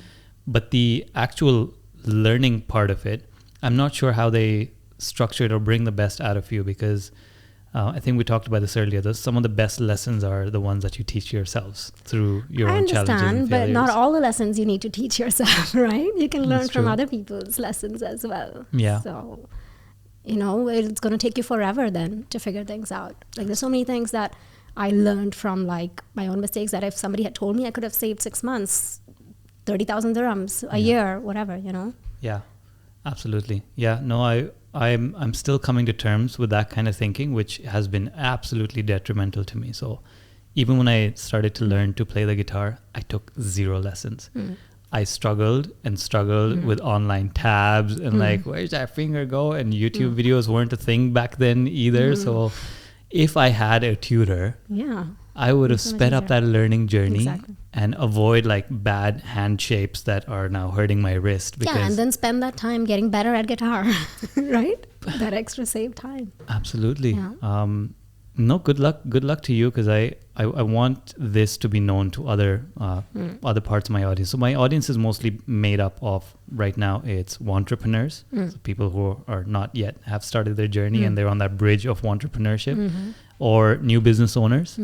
And these, it's a very important thing to surround yourself. Like your network changes as you grow older in your business, right? When we started, we were salaried people jumping into, or I was at least, and Alina was in the prior two. So our network considered mostly salaried people. So you can't talk about the same things and the challenges. And we're looking and hoping for EO, hopefully to be that place where we can surround ourselves with people. Even if they don't teach us stuff, they are feeling what we're feeling, going through what we're going, and have been through what we've been through. That's what I meant when I said like the difference between YPO and EO, because YPO is like people at a different level, right? They have different problems. They have different, 15-year-old businesses or like multi-million-dollar multinational businesses, whereas I'm like a small business, 3 years old. So I have different challenges. So that also would make sense for me to be part of an organization like that, to be with peers. Yeah. And plus we'll have more to talk about once we start as well. Okay, I'm excited for that. We touched upon this a little bit. I'm going to switch gears again, because have you seen the movie Memento? The one where he forgets things? Yeah. Okay. Yeah. Or just the timeline of the movie is like so... It's like the Indian movie was made... Gajini. Yes, that one. That's how my mind works. I jump around, and that you'll notice that in my questions as well. I want to talk about something we kind of sort of touched to. So when we talked about the job description, I keep bringing that back up. It's the open time. And you mentioned you can now have time to go to the gym before you come to work, or you can leave during the day.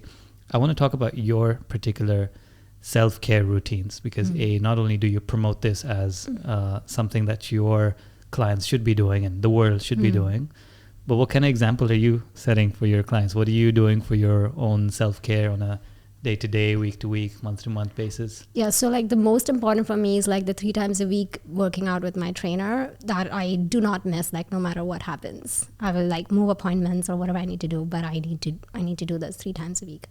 So that's like the thing that I consistently do. Other things I'm not so good at, but I do like, every once in a while go get my nails done, get a pedicure, which again, I wasn't doing before, but now I have this time, I'm going to go do this. But mostly it's like taking time out to go see fish, which is what I do like 2 times a year. That is my self-care. And then the working out. These are the amazing 2 things I consistently do. You know what I'm really sad about? What? Tool played their last concert for this season like 3 weeks ago, and I didn't go to any. Where? They were in Europe, so they went to the UK, Netherlands, in and around. I was supposed to go. They were going to play at the O2 Arena in London. Okay. In May. What happened? My parents were coming here. You should have taken them. That'd be amazing, taking 70 and 60-year-olds like to it. Yeah, that's how old they are. Like they are as old as my parents. Like these guys are so old. Have you heard their latest album? Oh, latest album, no. It's been a while since I was super into Tool, like 15 years ago. Oh my and God. I've like seen them in concert and stuff, but it's been a long time since I've heard any of their music. The latest album, they're so old you can tell in their songs. So they're all like a lot more calm. It's still loud, but like slower and calm. Like Danny, the drummer, Adam, the guitarist, they're all just like very taking it easy on their instruments, which is so strange. They have a song called Invincible, where the whole song is about him not having the same kind of mental and physical strength anymore to do what they do, which is ironic because the song is called Invincible. Right. he keeps saying, you know, the armor is wearing thin. Like basically I couldn't do what I used to. Do you still like it, or is this not your style? Oh my God, do I like it? Like you like I can never not like Tool. Yeah, okay, good. I feel for Tool what you feel for Fish. That's amazing. I mean, if you open my Spotify right now and ask them most listen to, like I'm listening to, on the way here, I was listening to Wings for Marie from their 10,000 Days album, which has been on repeat for the last... I think 10,000 Days was the last album I ever heard. Yeah. I love it. I'm still listening to it. And it's like, 16 something years old. I still love it. Plus they're like 11-minute songs. So no other artist does that anymore. You know, Fish does 40-minute songs, right? That's too long for me. You have way more mental stamina than I do. Like, there was a 11 minutes is probably like one of their shortest songs. Yeah, my commutes are not that long. Plus Fish is a band like you. I feel like Fish and Tool, like you have to sit and listen to them. You can't, I don't like multitasking during Tool. I don't think I want to do that for Fish either. Like you want to feel the transitions, right? Like every few minutes when they do this, you want to catch them. Yeah. Because that's the fun part about Fish for me, is like when they do the transition into the next part of the song, which never came before and it probably won't repeat either. Well, we can talk about music all day. Okay. So we talked about your self-care routines. Is there something you would recommend, like let's say business owners that are struggling in the first few years to find that kind of time? What would be the smallest thing they can do on a daily or a weekly basis? Some examples of things that they can, you know, probably look at this video and watch and say like, you know what, I can spend X amount of time doing that per week to improve. I mean, see, it would be very personal, but I can give like a few options, and if something that strikes whoever is listening, because it is a very personal thing, right? Some people can be really into dancing, some people can be really into painting. So whatever, you know, brings out that calm in you. But some quick, easy things you can do is like, you know, I used to do Headspace and Calm apps. They have these really short meditations, like 3 minutes, 5 minutes. So if you've never meditated before, it's a good place to start. 3 minutes doesn't seem overwhelming. It's not intimidating. And then you can graduate to like 10 minutes. And if you like it, you do more of it. There's also, in the pandemic, I started doing a lot of yoga because my trainer couldn't come. So I was doing a lot more yoga, and I would watch YouTube channels. And I really like this one channel, Yoga with Adrienne. And she does a lot of like, 10-minute yoga, 15-minute yoga, depending on what your issue is. So yoga for back pain, or yoga for anxiety, yoga for, studying, yoga for focus, whatever.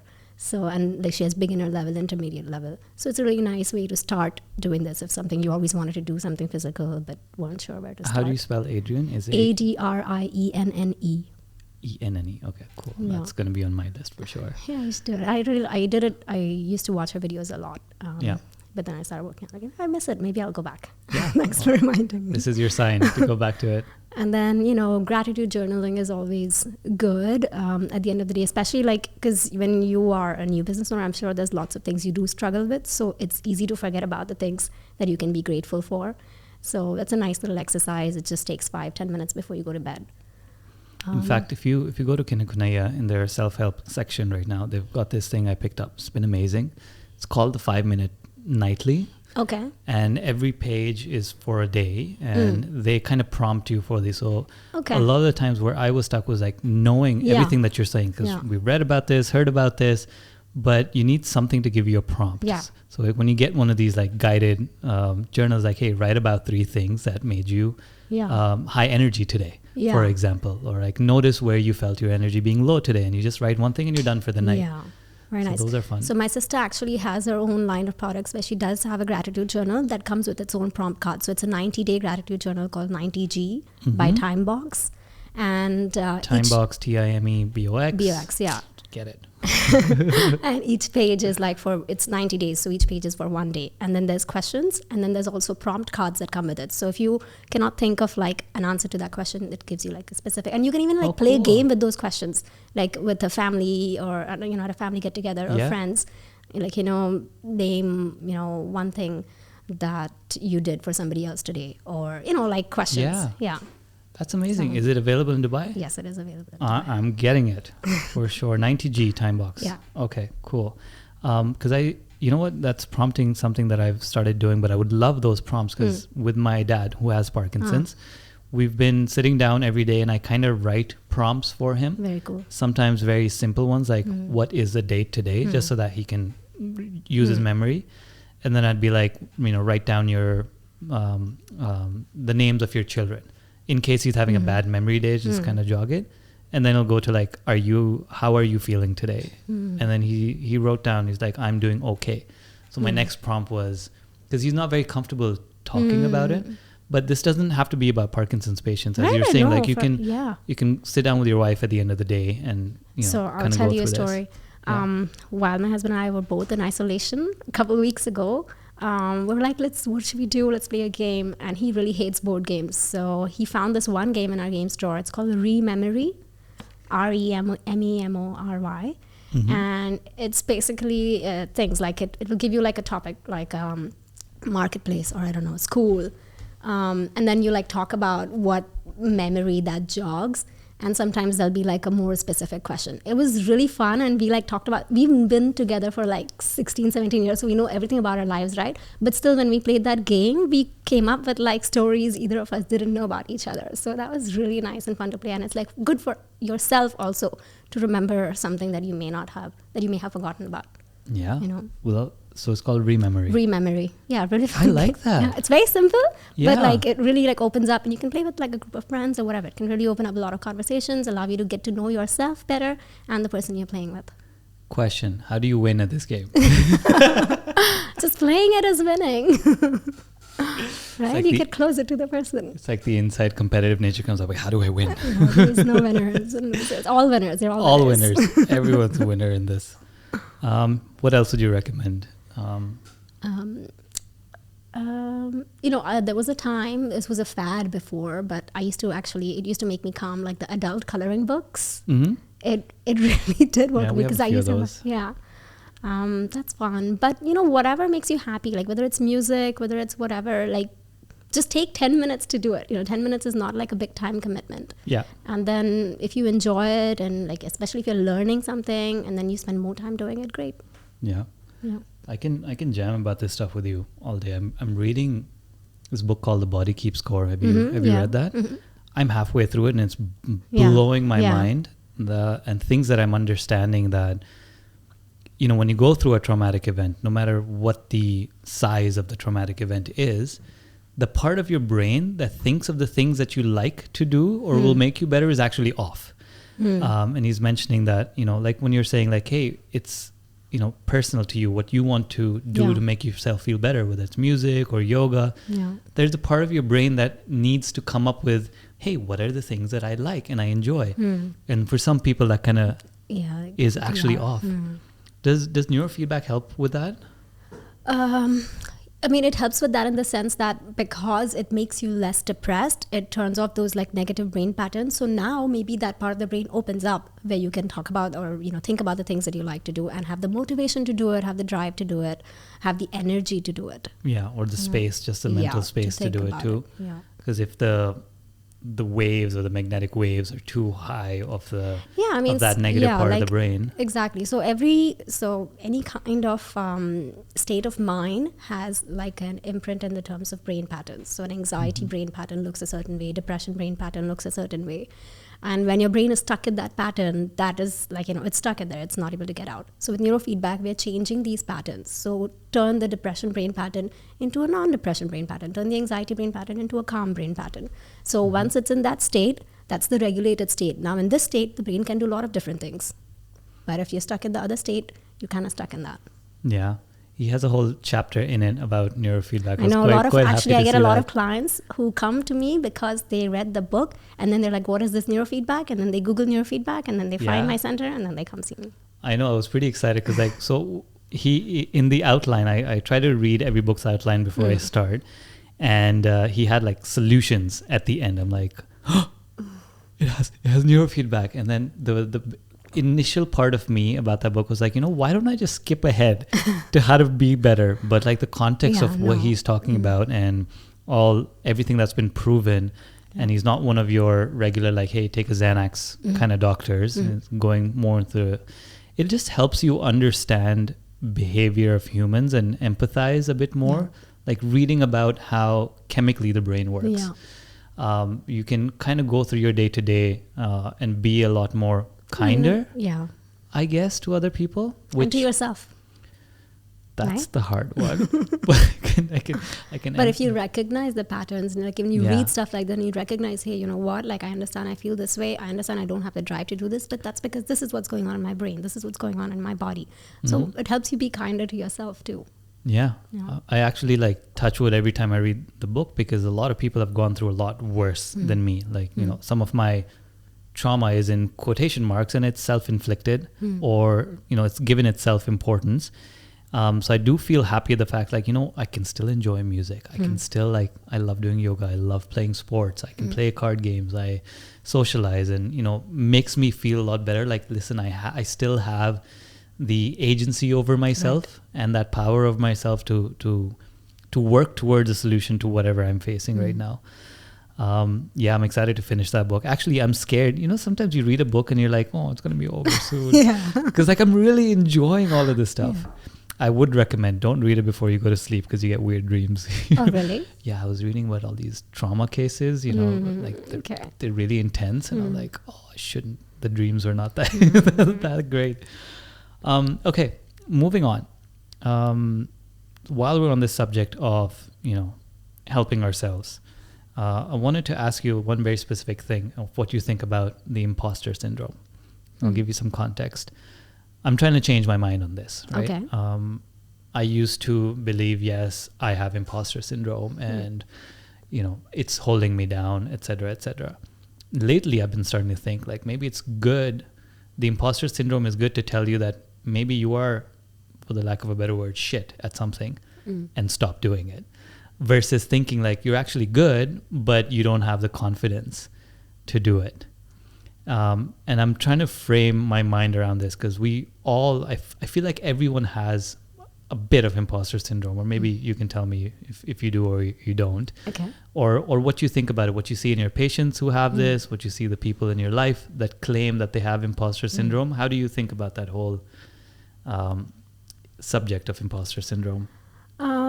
So with regards to your statement that everybody has a bit of an imposter syndrome, I think everybody can sometimes go through moments where they feel that more strongly than other moments where they don't feel that.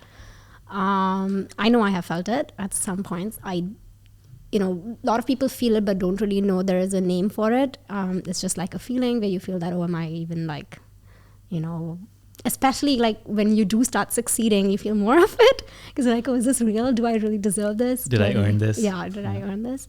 I used to feel this a lot initially. Obviously, I have experienced the, benefits of neurofeedback, and obviously I've seen my clients like experience it, but still every time someone tells me that they feel really, really good, they feel like their life has changed, and I'm like, is neurofeedback really real? Can somebody really change so much? Like, even though I know myself, like honestly, I would like think something, and I'd like get hundreds and hundreds and hundreds of clients saying the same thing. I'm like, it has to be real, right? I have experienced it, but still, even after like all of that, still occasionally there will be like a moment in my mind, like, does this really work? How is it happening? How are people like completely feeling like different people? So I go through it once in a while, but then you have like all of the experience on which you base on like this, you did do this right, you did this right, this worked out okay. this person feels better. So. And what about from a business perspective? So, I was going to bring it back to business because that's the podcast. Yeah. But do you feel at certain points, because this is your first business, you did mention that, you come from a family and surrounded by business people. Do you feel that as a business person, do you belong? Or do you have those thoughts about... I used to have it a lot before, where I felt like this is, I'm just like, what am I even doing? I'm just a scientist. Yeah, I have no training. I'm just like figuring things out. But I feel much more confident now in my business skills. Of course, I have a lot more to learn, but I no longer feel like an imposter in that sense, or that I don't know what I'm doing, or things are just happening because I happen to be lucky. No, I feel like I am putting in the hard work and I'm doing all the right things. And I feel good about my journey. Yeah. I do want to eliminate that word from the dictionary though, imposter. So you know this too, right? Or you can agree or disagree, but language plays such an important part in how our brains are wired. Absolutely. And I think the world will be better off without that word itself, because it gives it a name. That means it defines it, which means it makes it real, which, it's not helpful. Unless the only reason I figured out the name exists is because it's an actual telltale sign that you should stop doing something. So like if you're playing a sport and you won a couple of times and you were lucky and you feel like an imposter, well, you should listen to that, because you should stop playing because you were lucky and you're probably not going to win again. But that's mean, you're not supposed to say these things when people are, looking how for... does, because a person who has imposter syndrome also might think they just got lucky, but they actually would have been good. So how do you differentiate? How do you know that the person really got lucky, or they just think they got lucky? Because that's what happens in imposter syndrome, right? You don't believe in your skills and you don't believe in your talents. Yeah, I guess so. I mean, the only time it comes up in conversations, or again, tell me if this is right or wrong, is when people are looking for someone else to also pat their back and tell them they weren't lucky and they earned it. So usually when it comes up in conversation, like, oh, I feel like such an imposter, it's more of a cry for, like, the person is asking for that, what's the word for it?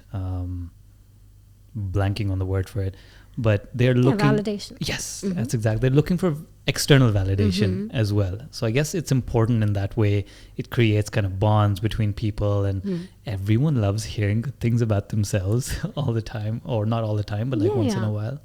And that kind of... Yeah, and it's a good motivation, and it's a good, yes, it's good to have internal motivation, but not everybody can have not anyone can have that all the time.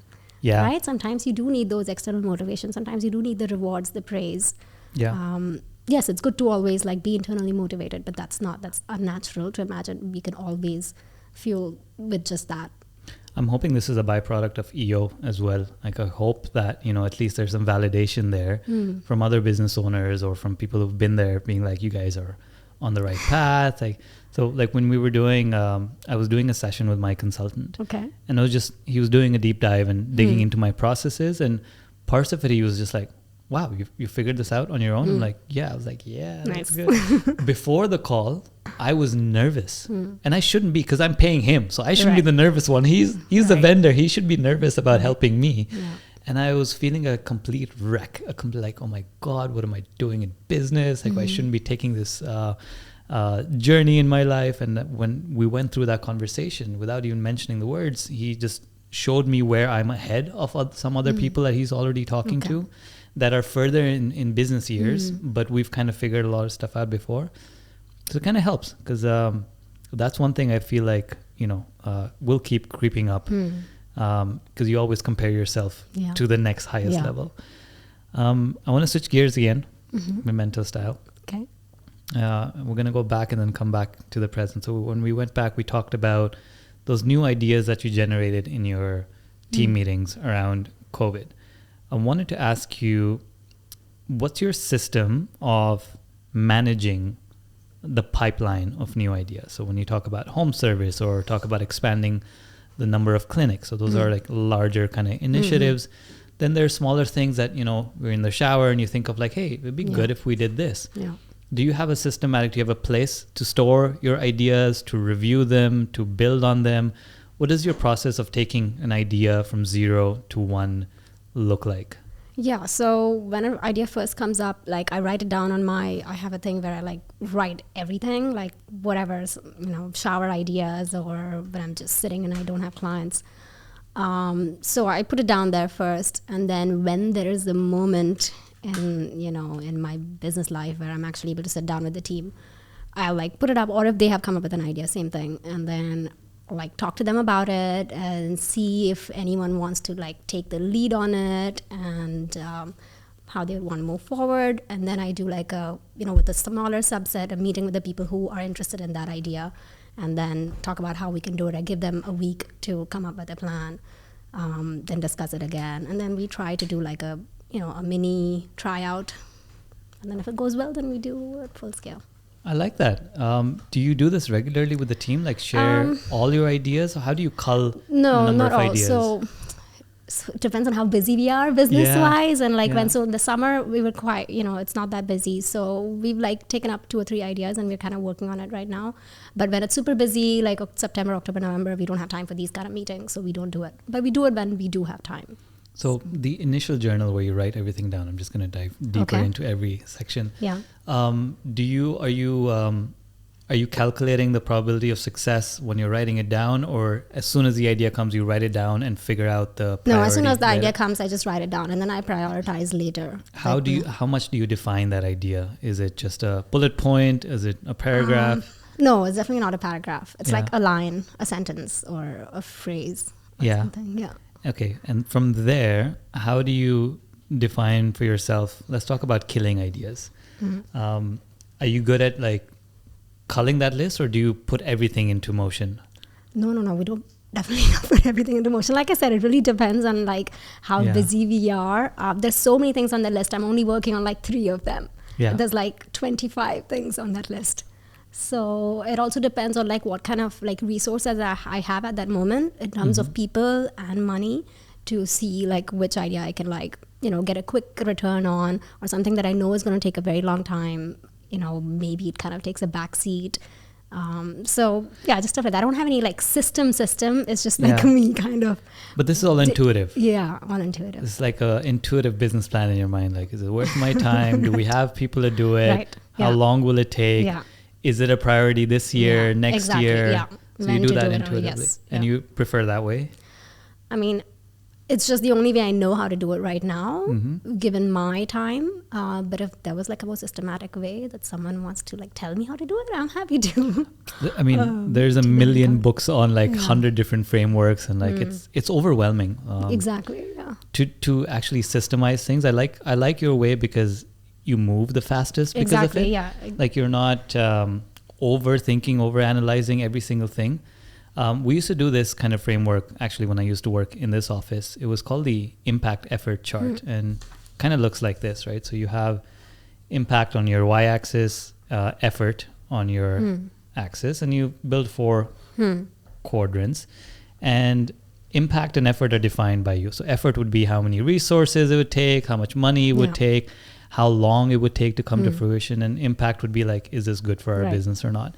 And ideally, you should initially work on something that has high impact and low effort, and then start planning for something that has highest impact and then you need to stop doing this. I find like when I do this, it kind of gives me some ease, but back to your point, I already intuitively knew what the stuff was before I started this exercise. But this kind of stuff helps when you're like, let's say you are 5 business owners working together and there's 6 advisors, and then you want to get everyone on the same page. So you have now language to communicate your intuition to someone. But when you're kind of flying solo, you don't really have to sell it to anybody, really, right?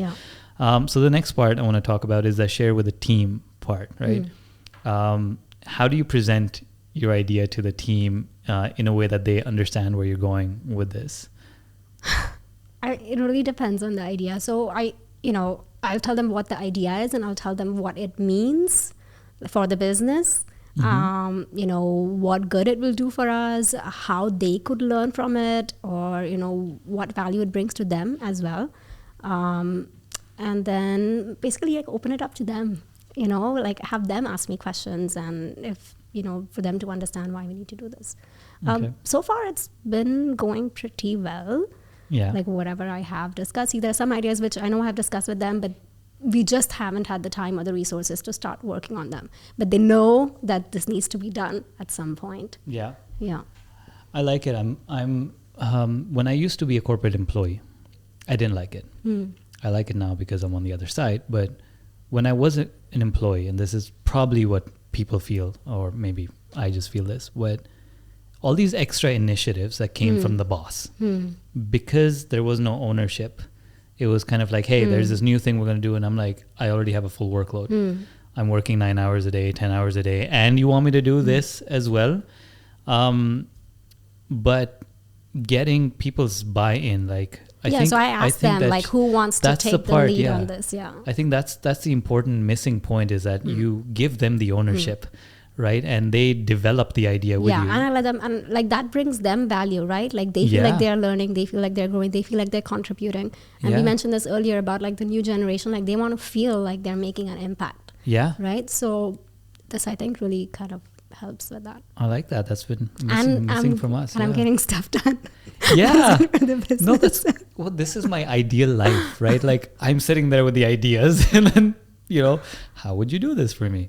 It's of like, course I'm there to like provide input, and we do like separate meetings to like, start, like defining the idea more. But I do let them take the lead, and I think that's important for them. Yeah. And then they report to you on the progress as it's going. If they're stuck, they check in with you, and they kind of go over and above and go into the network to find solutions for these kind of things. Like I remember being able to do that when I really felt the ownership was given to me. It's like, hey, I need you, Naeem. You need to go figure this out because you're the guy I'm trusting with this. I'm like, yes, I will. I think that's what has changed in me as well from like 2 years ago compared to now. Like 2 years ago, I wanted to like... Yeah, no, I'm there and right so now. I was not getting people to like do the things because they were not feeling that involved. But I think now I do let them, like not just like new ideas, but just generally I let them take the lead on things and then come to me if they are stuck or if they have questions. Yeah.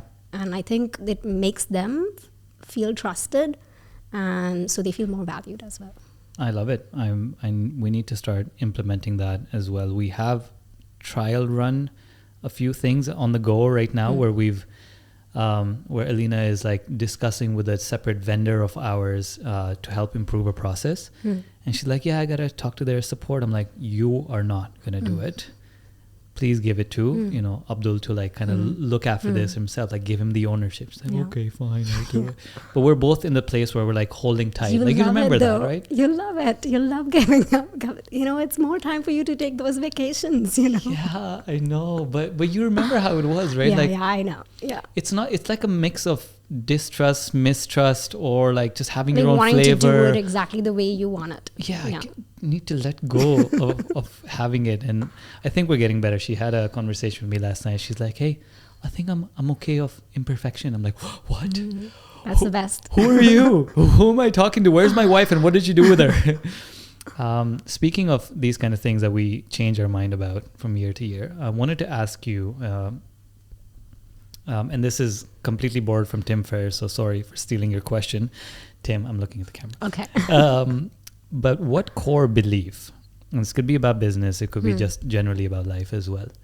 What core belief have you recently changed that has seen you saying no to a past belief, right? So I'll give you an example about a certain thing that I don't believe anymore. It's exactly what we were talking about right now, actually, like giving up control. Giving up control will improve my life versus like every time I give up control, I lose quality of the kind of work that needs to be done, or it's incomplete work and I end up having to redo the work anyway. So that's a business kind of thing. In personal life, there's a few things as well that, I'm changing my philosophy on completely. Does anything come to mind for you? Like, is there a truth that, a new truth that you believe, or a new core belief that has come into your being, something you've changed your mind on? And this is kind of a very broad philosophical question too. So you can take it anywhere you want. It could be something that helped you grow as a person. It could be something that you heard from someone else and you didn't believe it to be true 5 years ago, but now it's like, yes, that's what life is about. Is there something like that comes to mind?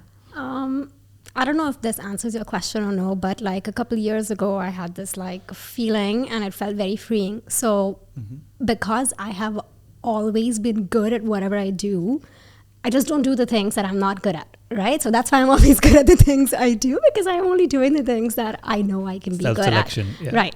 So so I used to like not do like so many other things, specifically related to sports, because I've never played sports in my entire life and I've never done anything sporty. But then 3 years ago, I went skiing for the first time.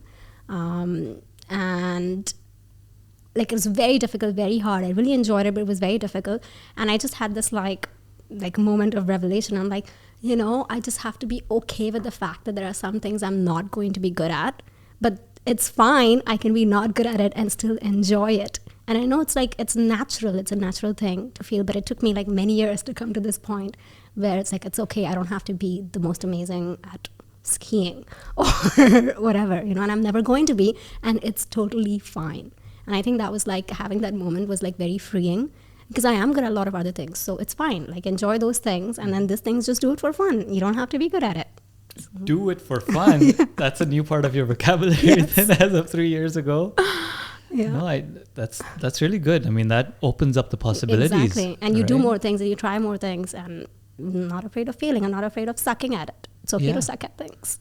Yeah, I guess, like, I mean, you have one life, right? Like, if you only stick to like 5 things you're good at. Yeah, I've done so many things since then. Like, I've done so many new things in life. Like what? I don't know, just like, you know, a lot of water activity. I don't know how to swim, but I jumped off of a cliff in Croatia last month, 30 feet high. It was amazing. So, are you scared of heights? I don't think so. Okay. Well, 30-foot jump, so I guess not. It felt really good. But just so many things, like the skiing, and then like, you know, what else did I do? Things I'd never done before. You know, like scuba diving and all this kind of stuff. Like, just like just the past Upasana would say no to that. Yeah, like, or would not be that interested in it. Not like would say no. I've generally always been very open about like adventurous stuff, but like sporty stuff, I haven't done as much. So now I'm doing more of that. Wow, I'm really glad, because like that opens up the opportunities to have a much more colorful life too, right? Yeah. I realized while you were talking there as well that something that happened to me a few years ago, and I don't know what the genesis of this is. Maybe you can help me figure out my past trauma. But I wasn't very competitive. I think neurofeedback did help me. I think I came to you with that as well. Like, you know, I don't feel that drive with the but yeah, actually maybe that kind of helped out. But like, I've become way more competitive than I used to. So when I used to go play football 3 times a week, and you know, I'd come home and Alina would be like, how's the game? I'm like, yeah, we lost, but it was fun. She's like, she doesn't understand that, because she's super competitive. She's like, why are you playing? I'm like, I'm playing for fun. Right. It's like, yeah, but I'm losing in, week out. Like, how's that fun? It's like, yeah, because I got to run around. Yeah. And I made some good passes. But now, if you see me on the pitch, and if my team is down, I'm the loudest guy on the pitch. I'm organizing everyone. I'm like, we cannot go home, because if I lose on a Saturday game and I'm not playing till Wednesday, I hold that loss with me now. So I don't know if this is really healthy, but it's kind of one of those masochistic pleasures. Like, you know, when if it brings meaning and joy to your life, it's okay.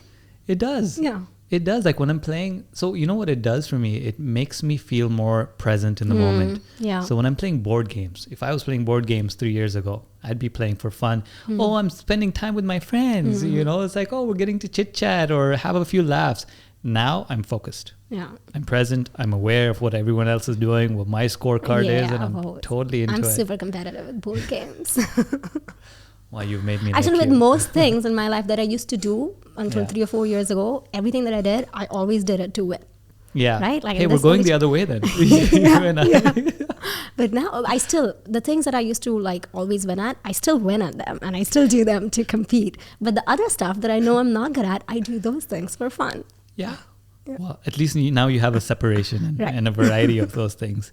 Yeah, I've taken all the fun out of everything, and I'm just just not doing it for fun anymore. But I think it's very important for business as well, right? Like, if you want a business as a hobby, then it's probably not the right thing for you to do. Like you have to survive, you have to win, you have to continually win to keep growing, because you know, to your business, you are as good as you were yesterday. You know, what have you done for me lately? That's what the business asks. If the business was a person, like, what have you done for me lately? It's not like, oh, you had a good year last year, so we're going to use this to, like, you know, enjoy it. No, we're not going to enjoy the rest of our life. What have you done for me lately? And that brings out that focus, that drive, that, okay, this is a challenge. We need to win it. Switching gears again. Something I struggle with a lot. Time management. So I'm asking you because you kind of have a similar flow with your business, in the sense that there are busy periods which are defined by the number of clients that you guys have, and then there are slow periods also defined by the number of clients that you have. And managing your time and your task list accordingly is related to the external pressures, such as clients and busyness versus not. Have you found yourself improving on your time management skills as you go on? What have you learned about time management that you didn't know 2 years ago when it comes to your business especially? Are there any tips or tricks or new flavors that have come about? Like, I can predict, you know, this particular task will actually take longer than I used to think it does, and planning out the day accordingly, planning out the week, so that when you end your week, you're like, okay, I did everything I was supposed to do. Are you getting better at time management? And if so, how? Yeah, for sure. I'm much better than I used to be. Okay, let's start there. What were the mistakes you were making? So the mistakes I was making was like really not prioritizing, and also not telling my staff what to prioritize. So I remember early on when I hired like somebody new, she was actually really, really good, but like a fresher. She'd never had a job before, but I gave her like a bunch of tasks to do, okay? And she came and asked me, she's like, which one is more, what do you want first? And I was like, no one has ever asked me that. And I was like, wow, that's a really good question. And then I like told her, yeah, I need this first, and then this you can do next week, and then this you can do whenever you have the time. And it was like such a simple thing, but then I like started doing it with everybody, and I would tell them like, these are the things I need. This is most important. This, it's okay if you don't do it this month.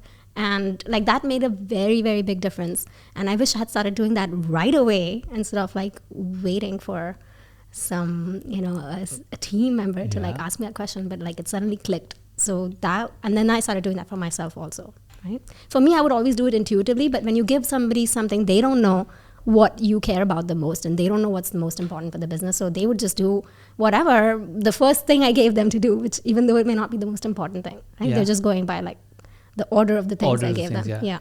So that made a big difference. Now whenever I give anybody a task, I always tell them what is more important, and I also give them a timeline for each of the things. I remember doing this when I was an employee, when I was overwhelmed and there's like a bunch of tasks and I was given a new one, like by the boss itself. The question I would ask is like, what would you like me to deprioritize? So instead of asking like, so that kind of gives the boss or the employer that kind of message as well. Like, there's a lot on my plate. I know you want this all done. What do you like me to deprioritize? And that change it for me. But having known that, I'm still figuring out. So what you're mentioning is it's a bit more intuitive for you, right? Like versus for my like, personal stuff, versus like these frameworks of impact and effort kind of thing. Do you end up in situations where you rethink the priority of something? And if so, like, how do you manage that for yourself? Let's just say about your own task. My own task, and like I am not as good about this as I want to be, because a lot of things are ending up in that quadrant, you know, where you know it's really important to do, but it's high effort, so you kind of keep pushing it. And like I have another 1 month of summer, and I really want to do like finish off 2 or 3 things that are in that quadrant, because I know I'm going to be very busy September onwards.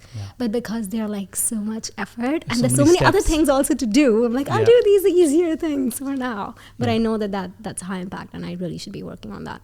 But sometimes it's like, you know, you can't always be like, can't always be doing the right things. So. I know. I mean, that's a journey that I think will be continually on. I think till the end of our business. For sure. Like that will be a journey. Is like, what is the most important, and like, how do I get myself to do the hard things? Because it's also delayed gratification, right? That exactly. You learn. Like some of these things intuitively, you know, like, so I'll tell you this from a partnership perspective. So I have my ideas, and Alina has her ideas. I've got my list of priorities. She's got her list of priorities. Some of my ideas require her execution. But what is high priority for me is medium priority for her. So that creates another complex situation where I end up having to do this between the two of us, where we're like, let's do a framework. But at the end of the day, we also respect each other's like intuition. And that's been the toughest part for us. Like, you know, coming back 6 months later and saying to the other person, where usually it's me, like, oh, we should have done that 6 months ago. Now we're ending up doing this. So that whole reprioritization, if you learned something about it, please do let us know as well, because I'm hoping for EO to help with that too, because that's like a similar, and also to have some accountability with EO, you know, for me, like when I have told them that this is high impact and I really want to do this, but I'm not doing it because it's taking a lot of effort, but then I have somebody who's holding me accountable for it. Did you do this thing that you said was really important for your business? And then I feel like I will do it. You know? Well, it's also project management skills, right? Like, would you say you have good project management skills in, you know, planning out the different tasks within a subtask and like having dates to those? Do you? No, I could be much better. Yeah. Are you just kind of winging it as you go and figuring out the steps? Generally, that's my style. Yeah. You know. Yeah. Some things I have gotten better about, like writing things down, like, you know, created a training manual, writing everybody's tasks and all that kind of stuff. And like I'm good about like letting people know, and I feel like I'm good about hiring the right kind of people who are good at that. So that was like one of my things when I'm like interviewing people. I really want, because I know I'm not good at it, I really want 1 or 2 people on my team that are really good at it. So I try to compensate for it like that. I need that. Yeah, we don't actually test for project management skills only from a campaign perspective. Like, do you know what it takes to make a campaign live? There's 1,600 steps in our operations manual on what it takes to get something live. And we kind of judge with them, like, do you know how to take it forward? But as a business owner, the things that you're taking on, and this is my biggest discussion with Alina, right? Because let's say your neurofeedback treatment of 20 sessions for a certain client, about 80% of that, 90% of that it's a repeatable process. Yeah. There's an intake, there's the kick test, there's this, there's the sessions, this is the review cycle, etc. It's all very repeatable. But as business owners, you take on tasks that will only be, or projects that will only be done once and never be done again. So they're not worth your time to kind of figure out a whole system around or write a manual about. So when I started doing this podcast, for example, as a way to like meet new people in the city, right? It was something that I've never done before, and I wasn't sure what I would do it again. But now I'm at episode 10, which means like, okay, I can do this for another 10 or another 50. So it's now worth coming up with like processes. Right. So before the interview, this happens. During the interview, this happens. After the interview, this happens, and there's all steps. But then as a business owner, your projects are like start home services. You've never done it before. Right. You're probably not going to do this whole planning phase thing again. So you have to like kind of figure it out on the fly. Yeah. I wonder if you have, let's look at it this way, like, do you have milestones or checkpoints in the middle of a development of a certain project like this, like a one-off project, to see like something that you haven't delegated? So this is what I want to know. Something you know only you will have to do for the business, like raise funding, for example. Yeah. You're not going to enlist your team's help. Most of the part you'll be doing it yourself. Yeah. Those kind of projects, do you have like check-in points, milestones? Do you have a system to kind of remember what to review and how to do that? Yeah, so this is exactly what I'm hoping EOA will help me with. You know, like putting things on paper and like being accountable for things and like reaching the things when you said you would. Because I had a plan of having like a center in Abu Dhabi by end of 2021. Okay, and I like before that, it was like before COVID, it was like, oh, maybe in 2020, but then COVID happened, and I was like, okay, 2021, and still I haven't really. I've like started tinkering around with it, but like haven't actually taken the actual steps. So I feel like, you know, having like a structured thing where I'm like, you know, reporting to my, you know, whatever the forum or what, you know, that will really give me that additional external drive, because we can't always have internal drive. I know. I'm super excited for EOA to, it's like even your, you wanted to link up with schools as well, right? How's that going? See, that's the thing. Like I've hired 2 or 3 different people to help me with that. Okay. And then they all turned out to be bad hires. So now again, I'm in a place where I kind of have to do, and it's not something I can like personally do because it doesn't give like the right, the right picture or whatever. So I need like a business development person who reaches out and does the initial work, and then I come in. So I'm back again, like, trying to find the right person to do this thing. But it's on that list of like the 25, 30 things I told you about. Yeah. So sometimes things do take a back seat. We started working on it and then it didn't work out, and other things became more important, but it's still there on the list. I'm guessing we both have a big graveyard of projects that was started and were killed, or they Not just killed, haven't found the they're right time. Yeah. They're postponed. Postponed until brought up. I've kept a list of everything that we've sort of killed for now, and we try to review it every 6 months. My initial hope was when I review them, I'll get re-energized. Now I just get demotivated to like, look, another thing I couldn't finish. But I think that's part of it, right? Yeah. Like that's got to be part of it. You have to, you got to take shots, as many shots as possible. Not all of them are going to land. Exactly. But it's a Wayne Gretzky quote that I'm really butchering, but you miss 100% of the shots you don't take. Yes, that's it. Canadians, I should know that. Before we wrap up, I have a fun rapid fire round. Okay. I have some questions that you can only answer with a phrase, maximum, with no context, no explanation. Okay. Are you up for it? Okay. Yeah. Okay. There are a few that we might get into, but deeper bit. But let's start with the easy one. Okay. Ice cream or gelato? Hate both. I'm not a desserts person. Sorry. It's a fair answer. Okay, this one. Exciting flexibility that leads to volatile results, or boring consistency that leads to sure results? Exciting flexibility. Even with volatile results? All right. This might be another neither question, but spa or shopping day? Spa. Yeah? All right. I don't really like shopping. Good. It's stressful. Overwhelming. I know, right? Like intimidating. It's an easy choice. Spa day all the day. Yeah. If you weren't living in Dubai or India, where would you be living? US. Yeah? Yeah. I love it. Would Live you go music. back? I never wanted to come here. God, I love it now. I'm happy to be here. But I would have never left if I didn't have to come here. And live music, as you said. Yeah. So much of that. Live music, good beer. Yeah? Good tacos. Okay. The one book you think every business owner should read? I am actually really terrible about reading books in general. Business books. Any books I do read, they're brain related. Mm-hmm. Yeah. So you'll have to tell me the one book I should read. Well, I'll just change your mind on that. I think any book can be a business book, even a science fiction book, or like a novel, right? Like I've read. Have you heard of Dune? Are you into science fiction? The series. Yeah. Yeah. I love Isaac Asimov. When I read the Foundation series, Oh yeah, love it. So like Isaac Asimov, Dune from Frank Herbert. There's so many lessons on leadership within those books, right? Like the whole character development that happens, and of these generals and their armies, and like what the thought process they go through, the emotional maturity you need to be in those kind of challenging situations that the author creates can be implied into your business or applied to your business as well. Or I mean, it's up to you to make the connections on how you see it. So I think every book is a business book. So now I'll rephrase the question. From what's your favorite sci-fi book then, or series? A Foundation series. Foundation series. I haven't gotten through it. Like really? So good.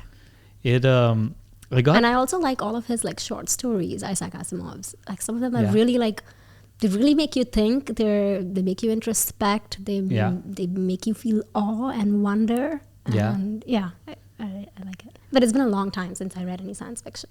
I got put off by I don't know who it was, but Isaac doesn't use any female characters. I know. Nothing. That's I know. The book is very sexist and also kind of racist, and but the time, it was for the time. Yeah, I know. For the time it was. I know. Maybe they should like add some. Maybe they should do like a like a Netflix adaptation. Yeah. That's it. Okay, this is my call to pick up Foundation series all over again. Okay, if you were to stop running your neurofeedback clinic, what would you be doing? I mean, I would find another business idea to go with. I've always wanted to do like a vegan luxury leather goods kind of thing, because I really love like really nice bags and shoes, even though I don't like shopping, but I like it if somebody gives it to me. But like, but I don't like, you know, I'm vegetarian, and I don't like the fact that it's made from leather. So, but if I could get like those cool luxury things, vegan, and I'm sure there's like a huge market for it, like all these celebrities that are like, you know, want to be woke and stuff, but also love fashion and luxury. So that's the idea I had before I started this neurofeedback center. Maybe I'll do it. Maybe you can do both. Point. Maybe I can do both, yeah. And also at some point I really wanted to like write or like, you know, create, what do you call it? Futurama style series, like a nerdy, sciencey, animated TV show. So that's a dream that I hope I will someday. Are you into Rick and Morty? Yeah, I love Rick and Morty. Oh man. When's the next season coming out? Because I've been just waiting. I thought it was over forever. It's not? No, wait, what? Don't break my heart. I don't know. It can't end like that. It seemed like a pretty like, it seemed like an end. So I thought it was over forever. So it's not. I've rewatched every season at least 3 or 4 times. And every time it's like a new episode. Yeah. Like every time I watch it, it's like, wait, I missed that part. Yeah, same with like BoJack and Futurama. I've seen them. I've seen every episode so many times. Yeah. I love it. BoJack is like literally like gold. Like the best animated TV show I've ever seen. Yeah. Best TV show I think I've ever seen. Ever? That was actually one of my questions, but you answered it right there. Yeah. BoJack also. Another one for me to get into. I just feel like... Oh my God, you have... It's so good. Well, that's the thing. Like, I feel like we're... so good. Our brains operate quite similarly. Like, I will like everything that you're recommending. It is like so smart, so funny, so endearing, so witty, and so like creative and like unique. And they really like play with their, you know, the cinematography, the writing, and they try to do some like really unique things that most of the shows don't have. So it's very, very fun to watch. And also it's funny. My only consideration was it's a bit slower on like in terms of development of the scene. So like Rick and Morty is so fast paced. They talk at like 1.5x speed. Things happen at 1.5x speed. But it's slower, but there's so many hidden nuggets you will have time to look at because it's slow. Yeah. Okay. You will cry and laugh in the same episode. Oh no. Okay, next question. A big global chain of clinics or small yet profitable few clinics? I haven't decided yet. What's your gut saying? It's hard. I'm not sure like if it's global, if it can be everything I want it to be. If I can figure out a way to make it everything I want it to be, then global. Yeah. They're like there's things you're willing to give up to make it global. Yeah. Like the sacrifices and everything that it takes. And I asked this for like a personal reason too. This is probably we can get into a little segue or a deep way. It's like as an agency, you can become like the giant agencies, right, like the Ogilvy's, and you have like a whole floor in some Media City tower and a team of 900 people, and like you're winning awards and stuff. No. It doesn't sound too exciting to us. It sounds like so much work and pain. And when we read about stories of founders that have accomplished that, it's not something to look up to, in the sense that like you intuitively know if you want to be like someone. You know, we're all kind of looking for role models, even though we're independent and we like to think that we're all always searching for that. So we kind of are on this journey right now. At least what we think is like small agency, handful of clients that we love working with, that have been with us for a long time, and just keep chugging along and have like a decent quality of life. Yeah. How do you think about like big, giant, global? Like, do you think with the resources you'll have at your disposal, is there someone else that you look up to that's done kind of something similar, and you think you can replicate that? To be honest, I really haven't given it that much thought. And I keep waffling between the two options. And I don't feel I'm ready to make that decision yet about what it is. No, make it now. No. I do think about it quite a bit, but I don't know what I want. Yeah. No, yet. You know, earlier we were talking and you were, we learned that you're very fast with decision making. This is one that I've caught. This is the big one. Yeah. I mean, I guess you have to learn to marinate this one. Right? maybe EO can help you with this. Maybe. That's what I fear about EO. Okay, my consideration against EO is like they will be so hustle-minded. They'll push you more than you want to be pushed. A little bit more, because at the end of the day, we didn't talk about this, but like our business, for me at least, is our creative expression.